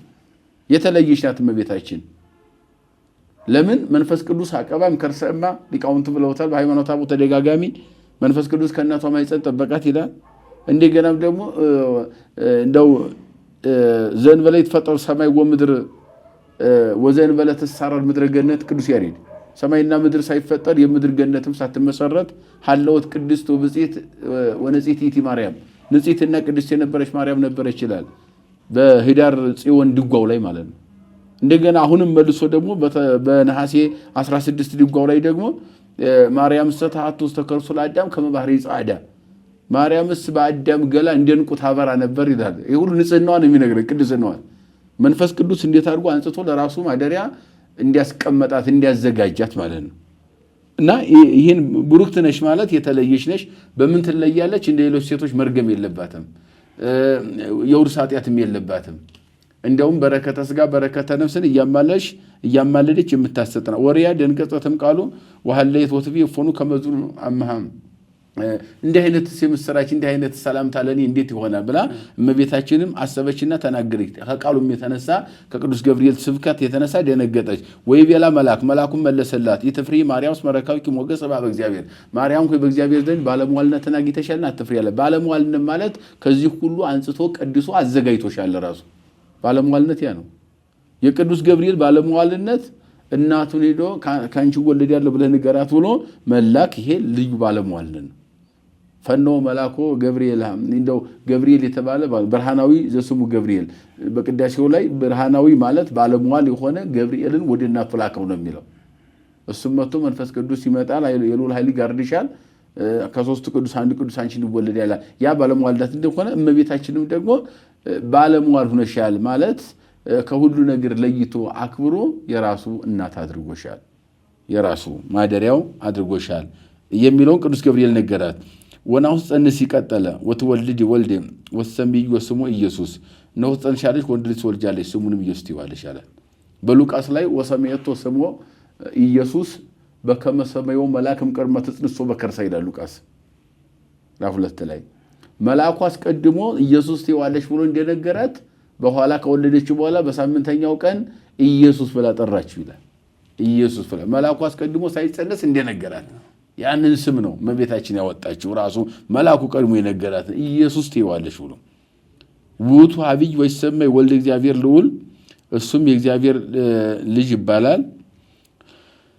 ክቡር የከበረ የእግዚአብሔር ልዑል እግዚአብሔር ልጅ ይባላል። ወይ ሁቦ እግዚአብሔር አምላክ መንበረ ዳዊት አብሁ እግዚአብሔር አምላክም የአባቱን የዳዊትን ዙፋን ይሰጠዋል። ማለትም ዘራ ዳዊት ከዳዊት ዘር ነው የሚወለደው። ከዳዊት ዘር ይወለዳል ተብሎም ዘራ ዳዊት እየተባለ ትንቢት ተነግሮለታል። ከዳዊት ባህሪ መገኘቱን ነው። ከዳዊት ባህሪ በዳዊት ሀገር በዳዊት ከተማ የተገኘ ነው በቤተልሔም ያንን ለመግለጽ ነው። ውእቱ አብይ ወይሰመይ ወልደ እግዚአብሔር ልዑል ይሄ አሁን ያልነው ነው። እግዚአብሔር ታላቁ እግዚአብሔር ልጅ ይባላል። ወይ ነግስ ለቤተ ያዕቆብ ለዓለም በያዕቆብ ቤት ለዘላለም ይነግሳል። ወአልቦ ማለት ለመንግስቱ ለዘላለም ማለት በያዕቆብ ቤት ለዘላለም ማለት ከያዕቆብ ነገር ተወልዶ ለዘላለም ከያዕቆብ ነገር ተወልዶ ዓለም ዳነ እየተባለ ሲነገር ይኖራል ማለት ነው። በዚህ ስሙ ነግሶ ይኖራል ለዘላለም ተወልዶ ከያዕቆብ ነገር ከዳዊት ዘር ተወልዶ ዓለምን አዳነ እየተባለ ለዘላለም ሲነገር ይኖራል የሚለውን ይነግረናል። ይሄ መልአኩ መልስ ነው ለእመቤታችን ለጠየቅ እንዴት ይሆንልኛል አለችው። እንዲህ አይነት ሰላምታ ከየት የመጣ ነው እንዴት ይሆናል አለችው። ገብርኤል የሰጠው መልስ ነው። አሁን ደግሞ እሷ ትቀጥላለች። የተቀጠለና ወትቤሎ ማርያም ለመላክ እፎኑ ይከውነኒ ዝንቱን ዘያምር ብሲ እኔ ወንድ ያላውቅም በስነ ፍጥረትም ነው። አሁን ይሄ ሲተረጎም በስነ ፍጥረት ሆኖ ያውቅም። ድንግል በድንግልና ጸንሳ ወልዳ በድንግልና ኑራ አታውቅም። ከዚያም በፊት በስነ ተዋልዶም የለም ሆኖ ያውቅም። በስነ ፍጥረትም በስነ ተዋልዶም ድንግልና ጸንሳ ወልድ አታውቅም አሳድጋ አታውቅምና እንዴት እፎን ይከውነኒ ወንድ አላውቅም በትርጓሜው ላይ ምሎታል ምድር ያለ ዘር ገበሬ ሳይዘራባት ምድር ማብቀል አትችልም የሌላትን ዘር ሴትም ደግሞ ወንድ ምክንያት ሳይኖራት ሰው ወልድ አታውቅም ሴት ወልድ አታውቅም ስለዚህ ምድር ያለ ዘር እንደገና ደግሞ ሴት ያለ ወንድ ወልደው አያውቁም አስገኝተው አያውቁም ስለዚህ እኔ አሁን የምትለኝ ነገር እንዴት ይሆናል በስነ ፍጥረትም በስነ ተዋልዶም ሆኖ የማያውቅ ነገር ነውና እንዴት ይሆናል ብላ ጠየቀች እመቤታችን መላኩን ነው በደንብ አድርጋ ነው የጠየቀችው በደንብ አድርጋ ብጥር ያለ ሊጠየቅም የሚገባው ነገር ነው እሷ እያንዳንዱ ነገር ለመረዳት ነው እየጠየቀች ያለችው አንዳንድ ጊዜ ለክፋት የሚጠየቅ ጥያቄ አለ ይሄ ግን በንጹህ ልብና ንጽሕት ናትና የዋሂት ናትና ቅናትና ክብርት ናትና በየዋህነት ለመረዳት ብቻ ለመረዳት ስነ ፍጥረትንም ስነ ተዋልዶንም በደንብ አድርጋ ትንቢተ ነቢያትን ታነባለች ያነበበች በቤተ መቅደስ ነው ያለችው 12 ዓመት እያንዳንዱ ነገር ታውቀዋለች መጻሕፍቱን ቅዱሳት መጻሕፍቱን በደንብ ታውቃቸዋለች በዚያ ልክ ነው እየጠየቀች ያለችው ማለት ነው አውሳ መልአክ ወይ ቤላ መልአኩን መለሰና እንዲህ አላት መንፈስ እግዚአብሔር ቅዱስ ይመጽእ ላዕሌኪ አሁን እዚህ ላይ ቅዱስ የሆነው የእግዚአብሔር መንፈስ ባንቺ ላይ ይመጣል ወኃይለሉ ይጸልይኪ የልዑል ኃይልም ይጋርድሻል ዘኒት ወለድ ምኔኪ ይተወለድ ምኔኪ ቅዱስ ውእቱ ወይሰመ ወልደ እግዚአብሔር ልዑል ካንቺ የሚወለደው የልዑል እግዚአብሔር ልጅ ቅዱስ ነው የልዑል እግዚአብሔር ልጅ ይባላል አሁን ለየላት ካንቺ የሚወለደው ሰው አይደለም ወይም በሰውኛ ቋንቋ አንቺ እንደጠየቅሽኝ አይደለም በዘርበሩ ካቢ አይደለም እንደዚያ ያ ሳያስፈልገው የእግዚአብሔር ልጅ ነው ቅዱስ የእግዚአብሔር ልጅ ነው የሚወለደው የእግዚአብሔር ልጅ ማን ነው ከተባለ ዓለም ሳይፈጠር የአብ የባህሪ ልጅ ለሰማያዊ ልደቱ እናት ሳታስፈልገው ከአብ የተወለደ ወደዚህ ምድር መጥቶ ደግሞ አባት ሳያስፈልገው ካንቺ ይወለዳል ያንቺ ልጅ ይባላል እሱ የእግዚአብሔር ልጅ ነው እየነገራት ያለው መልአኩ በደንብ አድርጎ ይነገራል ከዚያ ቀጠለና ማረጋገጫ ሲሰጣል ማረጋገጫ ወይም እንድትቀበለው ስብከት ዘዴ ተጠቀመውን ቅዱስ ገብርኤል የተጠቀመውን የስብከት ዘዴ ስንመለከተው ከማረጋገጫ ጋር ሲሰብካት ወናሁ ኤልሳቤጥኒ እንተ ማዝማዲኪ ይቲኒ ጸንሰት ወረከበት ወልደ በልህቃቲያ ወበርሳቲያ እነሆ ከዘመዶች ወገን የምትሆን ኤልሳቤጥ ካረጀች ካፈጀች በኋላ ጸንሳለች ወናሁ ሳዲ ዝንትወር ለንተይብልዋ መካን መሐናት አትወልድም ስትባል ከጸነሰች ደግሞ አሁን 6 ወሯ ነው አላት አሁን የገብርኤል የእመቤታችንን ሚስጥር ያወጣው ገብርኤል ነው ገብርኤል ያየው ሚስጥር ይላሉ አባቶቻችን አሁን በአንድምታ ትርጓሜ ስንማር ይሄንን ምን ይላሉ ገብርኤል ያየው ሚስጥር አይደበቅም ነው ሚስጥር ገብርኤል አይደብቅም አይነት ትርጓሜ ይሰጣሉ ምክንያቱም ምንድነው ከተባለ ኤልሳቤጥ መካናት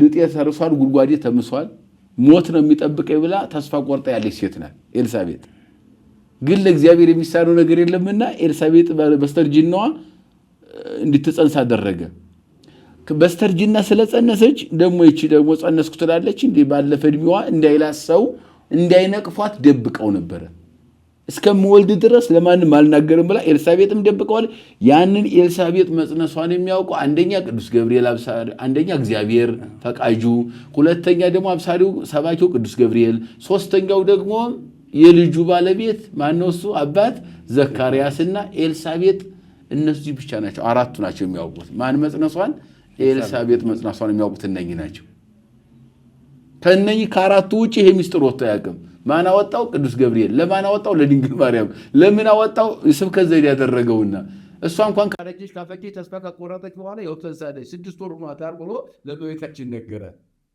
ይሄን ሲነግራት ከዚህ በኋላ በቤታችን መቀበል ግድ ሆነበት አሁን በትርጓሜው ላይ አንተ ወንበር ላይ ተቀምጠ ሐምራው ተፈትል ነበርና ያንን አለበለመውና ወደ አበባው ወደ ፍሬ ቀይረና እንጨቱን አለምልሞ አፍርቶ አሳያት ይህን እንጨት ማን እንደዚህ ያደረገው ሲላት የተቀመጠችበት ወንበር ደነቃትና እግዚአብሔር አለች ይህን ያደረገው እግዚአብሔር የሚሳነው ነገር አለ አንቺ ያለ ዘራ በሲሱ እንድትተሹ ማለት ለዚህ ይሳነው ብሎ ነገራት ያንድም ታሰብ መጽሐፍ ቅዱስ ደግሞ እዚህ ላይ ምን አለ ትግሎ ማርያም ለመላእክት ነያመት እግዚአብሔር ይኩነዲ በከመት ቢለ እንደው ስማል ወደ ግልጽ ይሰሩ ነገር አለ ኤልሳቤጥ ይህን ካደረገ ካረጀች ካፈጀች ተስፋ ቆረጠች በኋላ ለማዲያርስ ከቆም በኋላ በማይታሰብ ሁኔታ የኤልሳቤጥ ጽንሳ 6 ወር ከሆናት አንቺ እንድትጽንሽ ማለት ለእግዚአብሔር የሚሳነው ነገር አለ? ይሄ በነገራችን ላይ በመጽሐፍ ቅዱሳቸው የሌለው ቋንቋን ነው። ለእግዚአብሔር የሚሳነው ነገር የለም ማለት ምን መልሳል የለውም። በብሉይ ኪዳን ይህንን ቃል የምናገኘው መጀመሪያ ከገብርኤል በፊት ሥላሴ ነው የሰበከው ወይም እግዚአብሔር ነው ራሱ የሰበከው። ይህ ቃል ገብርኤል ሳይሰብከው 2860 ዓመተ ዓለም ላይ በአብርሃም ቤት ለሳራ እግዚአብሔር ሰብኮታል። ኦሪት ዘፍጥረት ምዕራፍ 18 ላይ ስናነብ ሥላሴ በአብርሃም ቤት ባደሩ ጊዜ የዛሬ ዓመት እንደ ዛሬው ወደ አንተ እመጣለሁ፣ ሳራ ሚስትህ ወንድ ልጅ ትጸንሳለች፣ ስሙም ይስሐቅ ይባላል፣ ወልዳት ብሎ ሲነግረው ሳራ ስትስቅ ለእግዚአብሔር የሚሳነው ነገር የለው። ምን አሳቀሽ ባት እግዚአብሔር የሰበከው ቅዱስ ገብርኤል እግዚአብሔር ለሳራ እግዚአብሔር ቅዱስ ገብርኤል ደግሞ ለእመቤታችን ሰበከው። የሚሳነው ነገር የለም ማለት። ከዚያ በኋላ አመነችና ትቤሎ ማርያም ለመላክ ወትቤሎ ይላል ለማርያም ወትቤሎ ማርያም ለመላክ ነያመት እግዚአብሔር ይኩነኒ በከመ ትቤለኒ እነሆ እኔ እግዚአብሔር አገልጋዩ ባሪያው ነኝ እንደምትለኝ ይሁንልኝ እግዚአብሔር ፈቃድ ከሆነ ማለት ነው። ወምዝ ሆረ ወሐለፈ ማህቢሃ መልአክ ከዚያ በኋላ መልአኩ ከሷ አለፈና ይኩነኒ ስትለው ወደ ሰማይ ወጣ። እዚህ ላይ የሚደንቅ ነገር ሊቃውንት ይተረጉማሉ። ይሁንልኝ ስትል መጋቢት 29 ቀን እሁድ ከቀኑ 3 ሰዓት ላይ እግዚአብሔር በማኅፀነ ማርያም ያደረው ይሁንልኝ ስትል አደረ ከስጋዋ ስጋ ከነፍሷ ነፍስ። የሚገርመው መልአኩ አለፈና ሄደ ነው የሚለው። ይኩነኒ ስትለው መልአኩ ሄዷል። በማኅፀኗ ሲያድር ግን መልአክ አያውቅም። ገብርኤል የሚያውቀው ነገር የለም። የገብርኤል ምስጢር አምላክ እንደሚወለድ ያምናል፣ እርግጠኛ ነው። ዜናውን ነግሮ ይኩነኒ ስትል እሱ ወደ ቦታው ሄደ፣ ወደ ምስጋናው ተመለሰ። በዚያ ቅጽበት ግን እመቤታችን እግዚአብሔር ሲዋሃድ ከስጋዋ ስጋ ከነፍሷ ነፍስ ሲዋሃድ ገብርኤል የሚያውቀው ነገር የለም። እንደውም ምናሉ ሊቃውንቱ ነሳዊሮ ዘስሙናይል ቅዱስ ሚካኤል ደግሞ በሰማይ ምጽና ሰማይ ድረስ ተከተለው ቃል ስጋ ሊለብስ መጣ። ገብርኤል ቤተ ክርስቲያን ቤተ መቅደስ ውስጥ ኦሪታዊት ቤተ መቅደስ ውስጥ ከእመቤታችን ጋር ይከራከራል እንድትቀበለው የምስራቹን። ሚካኤል ደግሞ በሰማይ ወልድን ተከተለውና እስከ ምጽና ታምስ ሶስተኛም ሰማይ ይሉታ እስከዚያ ተከተለው። ወድረዝ ተሰውሮ ዝቃል እያይመረ መልአክ ለተረደቱ ለቃል። ከዚያ በኋላ ሚካኤልም አያውቅም ገብርኤልም አያውቅም። በተዋህዶ ጊዜ የምታውቀው ድንግል ማርያም ናት። ሁሉንም ነገር በልቧ ተጠብቀው ነበር የሚለውም ይሄ ነው ምስጢሩ።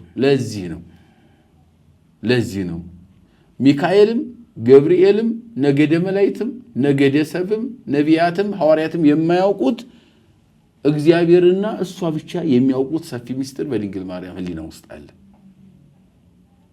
በእሷ ለዚህ ነው በልቧ ጠብቅ ሁሉንም ነገር በልቧ ታኖረው ነበር የሚለው ቃል ሉቃስ 2 ጊዜ ጽፎታል። በምዕራፍ 2 ላይ ቁጥር 19 እና 47 ላይ 47 ላይ እናቱ ሁሉንም ነገር በልቧ ታኖረው ነበር ይላል። ቁጥር 19 ላይ ደግሞ እዚሁ ምዕራፍ 2 ማለት ነው ማርያም ግን ሁሉንም በልቧ እየጠበቀች ታኖረው ነበር ብሎ አስቀምጦታል። ያ ማለት ፍጡራን የማያውቁት እሷ የምታውቀው ምስጢር እንዳለ ነው እየነገረን ያለው ማለት ነው። ስለዚህ እንደው ዝም ብሎ እንደው በልተን ጠጥተን ደስ ሲለን ተነስተን ስለ ድንግል ማርያም አጀንዳ አድርገን ስለሷ ማውራት መቀባጠር ተገቢ አይደለም።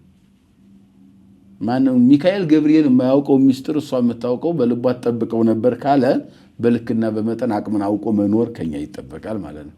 በነገራችን ላይ በጉባኤ ቤት ያልዋለ ነው እንደፈለገ የሚለፈልፈውና እንደው ዝም ብሎ ሁሉን ካልጨበጥኩት አንዳንድ ጊዜ ተከታይም ሲኖር መከራ ነው በራሱ። አንዱ ድቀት እሱ ነው። ውድቀትን ይሄ እንደ አይነት ሰዎች ውድቀታቸው የሚፋጠነው ተከታዩ ነው፣ ግርግሩ ነው። ግን ስትወድቅ ግን አንዱ አንሽ የለም፣ ሁሉም በያለበት ይበተናል። እንደውም ራሱን ማረጋጋት ሁሉ አይችልም እንኳን ሌላው ሊጠቅም ማለት ነው። እና ዋናው መሰረታዊ ነገር ግን ምንድነው? በነገረ ተዋህዶ ላይ በእኛ በቤተክርስቲያን አስተምሮ በትርጓሜ ቁጭ ብሎ አንድ ሰው እኮ እንደ 4 ጉባኤ ለመማር ቢያንስ እኮ 15 ዓመት ይፈጅበታል።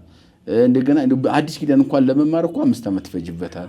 5 ዓመት ጉባኤ ላይ ቁጭ ብሎ ሲማር መጽሐፉ ይረቀቃል፣ ዘይቤው ይተረጎማል፣ ገጸ ንባብ ትርጓሜ ይባላል፣ ግዙን ወደ አማርኛ። ከዚያ እንደገና ደግሞ የታሪክ ሀተታ አለው፣ ታሪክ አለው፣ ሀተታ ምርምር አለው።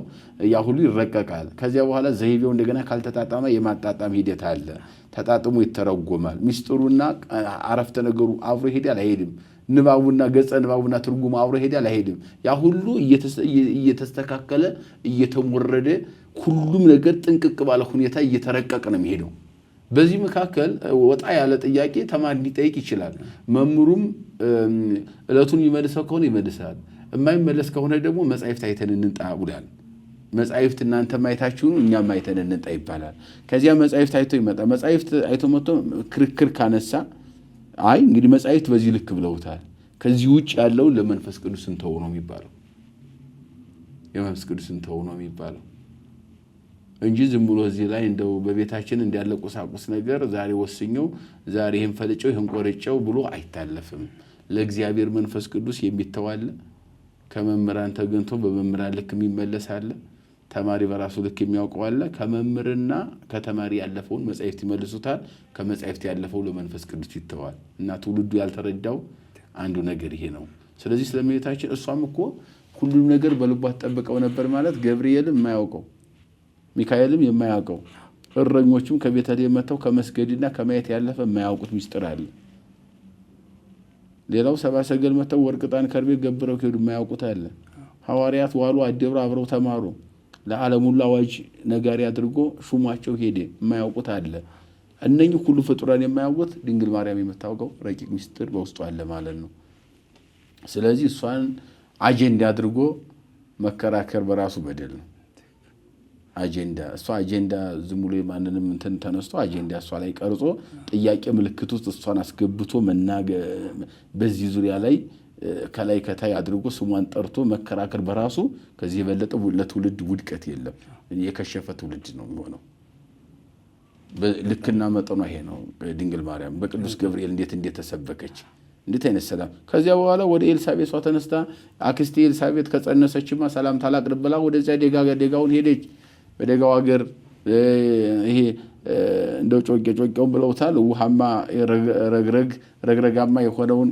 ደጋውን ሄደች ኤልሳቤጥን ልትጠይቃ ስትሄድ ኤልሳቤጥን ሰላም ብላ ሰላምታ ስታቀርብላት የጌታዬ እናት ወደ እኔ ትመጪ ዘንድ እንዴት ትወልኛል በዚህ ልክ ነው የምትሰበከው እኮ ድንግል ማርያም ወመላ መንፈስ ቅዱስ ላይ በኤልሳቤጥ ላይ መንፈስ ቅዱስ አደረባት አሰምታም ተናገረች የጌታዬ እናት ወደ እኔ ትመጣ ዘንድ እንዴት ይገባኛል ማለትም እኔ ወደ አንቺ መምጣት ሲገባኝ አለች እሷም ተረዳቻት መንፈስ ቅዱስ በኤልሳቤጥ ማደሩ የጠቀመው በማህፀኗ እግዚአብሔር እንዳለ ተረዳቻት የአምላክ እናት መሆኗን ማንም ሳይነግራት ኤልሳቤጥ አወቀች ማለት ነው መንፈስ ቅዱስ በገለጠላት ተረዳች እሷ ብቻ አይደለም በማህፀን ያለው ልጇ በማህፀን ላለው የአምልኮ ስግደት ሲሰግድ ለባለ ማህፀኗ ለድንግል ማርያም ደግሞ የጸጋ ስግደት ሰገደላት ለዚህም ነው ዮሐንስም ከርሰሙ አይመረ ሰገደ ዋንፈራጸ ወልደ መካል ለወልደ ድንግል ዮሐንስ ከእናቱ ማህፀን ጀምሮ ፈጣሪውን አወቀ የመሐኒቱ ኤልሳቤጥ ልጅ ለድንግሊቱ ሊሰግድ በመጀመሪያው ድጓ ዮሐንስ ድጓ ላይ እና ሊቁ ደግሞ ዮሐንስ አፈወርቅ ደግሞ ምን አለ ዘሐሉ ውስተ ማህፀን ሰገደ ሎቱ ለዘሐሉ ውስተ ማህፀን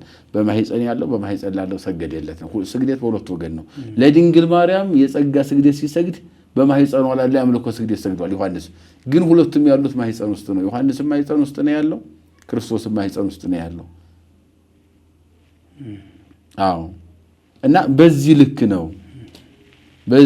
ነው ክብሯ የጌታዬ እናት ወደ እኔ ትመጣ ዘንድ እንዴት ይሆናል እኔ መሄድ ነው ያለብኝ ነው እያለች ያለችው ስለዚህ አባቶቻችን ባስተማሩ መላኩ በነገረን ቅድስት ኤልሳቤጥ በነገሩ ከዚህ በኋላ ነው እሷም ትውልድ ሁሉ ብጽዕት እያሉኝ ይኖራሉ ያለችው እኮ በአንዲት ኤልሳቤጥ ብጽዕት ተብዬ አልቀርም ነው እንደ ኤልሳቤጥ የአምላኬ እናት የሚለኝ ሁሉ ብጽዕት ይለኛል ብጽዕት እያለ እየመሰከረ ይሄን ብጽናዬን ቅድስናዬን ንጽህናዬን እየመሰከረ ትውልድ ይቀጥላል ይኖራል ነው እያለች ያለችው እመቤታችን በአንድ መልአክ ብቻ በገብርኤል ብቻ ብጽዕት ተብዬ አልቀርም ቅድስት ተብዬ አልቀርም ብሩክት ተብዬ አልቀርም የሚመጣው ትውልድ ሁሉ ብሩክት እያለኝ ይቀጥላል እመቤታችን ያለችው እንጂ እዚህ ላይ ብሩክት ማድረግም አንችልም ብጽዕት ማድረግም አንችልም ብጽዕት እያለ መኖር ግን ተፈቅዶልናል ማለት ነው ብጽዕት ማድረግ አለማድረግ እግዚአብሔር ስራ ነው አድርጓታል ከዚህ ወላዲተ አምላክ ከሚለው ማማ ሊያወርዳት የሚችል ምንም ፍጡር የለም ያው ያጋንንት ልጆች ሊንጫጩ ይችላሉ ቢንጫጫም ያው ነው ይቀጥላል ክብሯን መቀነስ አይቻልም አንድ ጊዜ መለኮት አክብሯታልና ማለት ነው እና በዚህ ልክ ነው የእመቤታችን የድንግል ማርያም ክብር ኢትዮጵያውያን ኦርቶዶክሳውያን ሁሉም የተዋህዶ ልጆች ሊረዱት የሚገባው ነገር እንደው በሆነ ባልሆነው ዝም ብሎ የተራ መጨቃጨቂያ ድንግል ማርያምን አጀንዳ ቀርጾ ከፍና ዝቅ አድርጎ መነጋገር ከዚህ የበለጠ በደል የለም በጣም ትልቅ በደል ነው በጣም የረቀቀ ትምህርት ነው ያስተማሩ እኔ የሚገርመኝ እንደውም መጽሐፍት ብዙ ጊዜ ሲናገሩ እግዚአብሔር አምላካችን የሚባላ እሳት ነው ይላሉ እና እመቤታችን እኮ ይሄ የሚባለው እሳት የተባለውን እግዚአብሔርን ጸንሳ የወለደች ነች። ቅዱስ ኤፍሬም ሶርያዊ እንደውም ምን ይላል? ማርያም እና እመቤታችን ቅድስት ድንግል ማርያም ጌታችንን ጡት ስታጠባው ፈጣሪዋን እያጠባች ነበር ይላል። እሱ ደግሞ በሱ እቅፍ ውስጥ ደግሞ ፍጥረታት ሁሉ ነበሩ። እንደዚህ እየተመሰገነ እያየን የማይሆን ክርክር ድንግል ማርያም አማላጅ ትባላለች አትባልም፣ ስጋዋ እንደዚህ ነው እንደዚያ ነው የሚባሉ ነገሮች አልባሌ ናቸው ለማለት ፈልጌ ነው። ሌላው ደግሞ የመጨረሻ እመቤታችን ቅድስት ድንግል ማርያም እናትም ድንግልም ናት ሲባል እንዴት ነው? እሱን ያው ትንሽ እንትን ይበል። ጥሩ ምንድነው ወአመት እናትና አገልጋይ እንደገና እናትነትን ከድንግልና ደርባ ነው። አሁን ወአመት ማለት አገልጋይና ማለትም የእግዚአብሔር አገልጋይ ስትሆን ደግሞ አምላኳን የጸነሰች የወለደች ያጠባች ያሳደገች በጀርባዋ የተሸከመች ናት ማለት ነው። የተደራረበ ክብር ማግኘቷን መግለጽ ነው። ሌላዎቹ ሁሉ አገልጋይ መሆን ይችላሉ፣ እናት ግን መሆን አይችሉም። እናትም አገልጋይ የሆነች ማን ብቻ ናት? ድንግል ማርያም ብቻ ናት። እንደገና ደግሞ እናትም ድንግልም ናት ስንል ደግሞ ማንም ሰው ያው በድንግልና ጸንሶ በድንግልና የወለደ የለም። በድንግልና ጸንሳ በድንግልና የወለደች እመቤታችን ድንግል ማርያም ብቻ ናት። ማንም ሰው ደግሞ ሌላው ትርጓሜ ማንም ሰው ነቢያትን፣ ሐዋርያትን፣ ጻድቃን፣ ሰማዕታትን ሊወልዱ ይችላሉ። ሌሎች ሴቶች አምላኩን ወልዶ ጡት ያጠባ የተሸከመ ግን እሳተ መለኮትን በእቅፉ የተሸከመ በጀርባዋ ዝላ ግብጽ የተንከራተተች ድንግል ማርያም ብቻ ናት ማለት ነው። ሲተረጎም እሱ ነው የሚሰጠው። በጣም የሚገርም ትምህርት ነበረ እና የመጨረሻ የምናደርገው ቅዱስ ጳውሎስ የሮሜ መልእክት ላይ ምዕራፍ 5 እንዲሁም ደግሞ አንደኛ ቆሮንቶስ ምዕራፍ 15 ላይ ፊተኛው አዳም ኋላኛው አዳም እያለ ክርስቶስን ያነጻጽረዋል። የመጀመሪያው አዳም ነው፣ ሁለተኛው ደግሞ ክርስቶስ እንደሆነ ማለት ነው። እንዲሁም ደግሞ እመቤታችን አሁን በሌላ ቤተ እምነቶች እኔ ያው ስሰማው ራሱ የሚገርመኝ ማለት ነው በሔዋን ምክንያት ሞት መጣ ብለው ይሰብካሉ፣ ያው ይናገራሉ እንደዚህ አይነት ነገር። በእመቤታችን ምክንያት ደግሞ ህይወት መጣ፣ ህይወት ክርስቶስ ትንሣኤና ህይወት እኔ ነኝ አይደል ያለው። እሱን የወለደችው ድንግል ማርያም ናት ሲባል ያው ለማመን ትንሽ ይቸገራሉ። እና ሰዎች ለምንድን ነው ቅድስት ድንግል ማርያምን የማያከብሩበት ምክንያት ምን ሊሆን ይችላል? የመዝጊያ እናደርገውና ፕሮግራማችንን በዚህ እንጨርሳለን። እንግዲህ እንኳን እመቤታችንን መቼም እሷን የማያከብር ጌታን አከብራለሁ ማለት አይቻልም። ምክንያቱም ያው ሄሮድሳዊ እሳቤ ነው ሊሆን የሚችለው፣ ሄሮድሳዊ እሳቤ ነው እንጂ ምን ምክንያት አለ? እንደው ሌላውን እንተወውና የተለየ ክብር መስጠት እንኳን ቢቀር እሷን አለማክበር ምን ማለት ነው? በራሱ በሷ ላይ ነቀፋ ለመናገር ምን አንደበት አለ? እንደው የቀበሌውም የሰፈሩም የእንትን መሪ እኮ ራሱ እሱ አይደለም ቀርቶ እናቱ አይደለም ቀርቶ እኮ የእሱ ዘር ሁሉ የሆነ ይከበራል። እናውቀዋለን ሁላችን ራሳችንም ማለት ነው። ደግሞ ሰማይና ምድርን የፈጠረ እግዚአብሔር እሱ እናት አድርጎ የመረጣት እሷን ሳናከብር እሱን ማክበር እንዴት ይቻላል? እንኳን እመቤታችን አይደለም ቀርቶ በዓይንህ የምታየውን ወንድምክን ሳትወድ እኔን ማታየኝ እንዴት ትወደኛለህ አይደለም የሚለው ወንጌሉ። ምን አሁን እሱን ለመውደድ እንዴት ብለን በየት አልፎ ነው እሱን የምንወደው? እናት ጠልቷ ልጅ አሁን ይወደዳል? ሊሆን አይችልም። መተርጉማን ከዚያ ሰርግ ቤት ለምን እሱ ተጠራ አለ በኋላ እሷም አብራ ተጠራች ያለ ምክንያቱም ልጅ ተጠርቶ እናት አትቀርምና ብለውታል። እሱ ብቻ አይደለም እንኳን እናት አሉ እንኳን 9 ወር በማህፀኗ የተሸከመ እናት አይደለም ቀርቶ ሐዋርያትም ተጠርተዋል። ምክንያቱ ደግሞ መምህራቸው ነውና መምህር ተጠርቶ ተማሪ አይቀርም ብለው ተርጉመውታል ሊቃውንት ማለት ነው። እና እሱ ያው እንግዲህ መቼስ አለመታደል ትክክል። ያው የወይን ግንድ እሱ ነው ቅርንጫፉን መናቅ እንግዲህ እንደዛ እንደሆነ አይችልም። ትክክል። መምህር እንግዲህ ስቱዲዮአችን መተው በቃ በጣም ብዙ ትርጓሜዎችን ብዙ ሚስጥራትን ስለእመቤታችን የተነገሩትን ከብሉይ ኪዳን አንስተው ክብሯ ወላዲታ አምላክነቷ እስከ በቃ የእመቤታችን ትልቁ ክብሯ ምንድነው የሚለውን አስረድተውናል። በቃ ይሄ የማያዳግም ምላሽ ነው። ካሁን በኋላ ብዙ ሰዎች እንግዲህ እኔ በበኩሌ በቃ ብዙ ተገርሜ ነው ሰማይ ነበር። በቃ ሙሉ ቁጭ ብዬ የተማርኩ ነበር። እዚህ ስቱዲዮአችን ድረስ መጥተው እንግዲህ ብዙ ሚስጥራትን ስለገለጡልን ብዙ ትምህርት ስላስተማሩን በእኛና በተመልካቾቻችን ስም ምስጋና ማቅረብ እንፈልጋለን። የዛሬ እሺ እኔም አመሰግናለሁ። አሜን። ቀጣይም እንግዲህ ሌሎች ርዕሶችን ይዘን እንደምንገናኝ ተስፋ እናደርጋለን። እናመሰግናለን። ውድ የማስያስ ቲዩብ ቤተሰቦች የዛሬው ዝግጅታችን ይህን ይመስል ነበረ። ቀጣይ በሌላ ርዕስ እስክንገናኝ ድረስ መልካም ቆይታ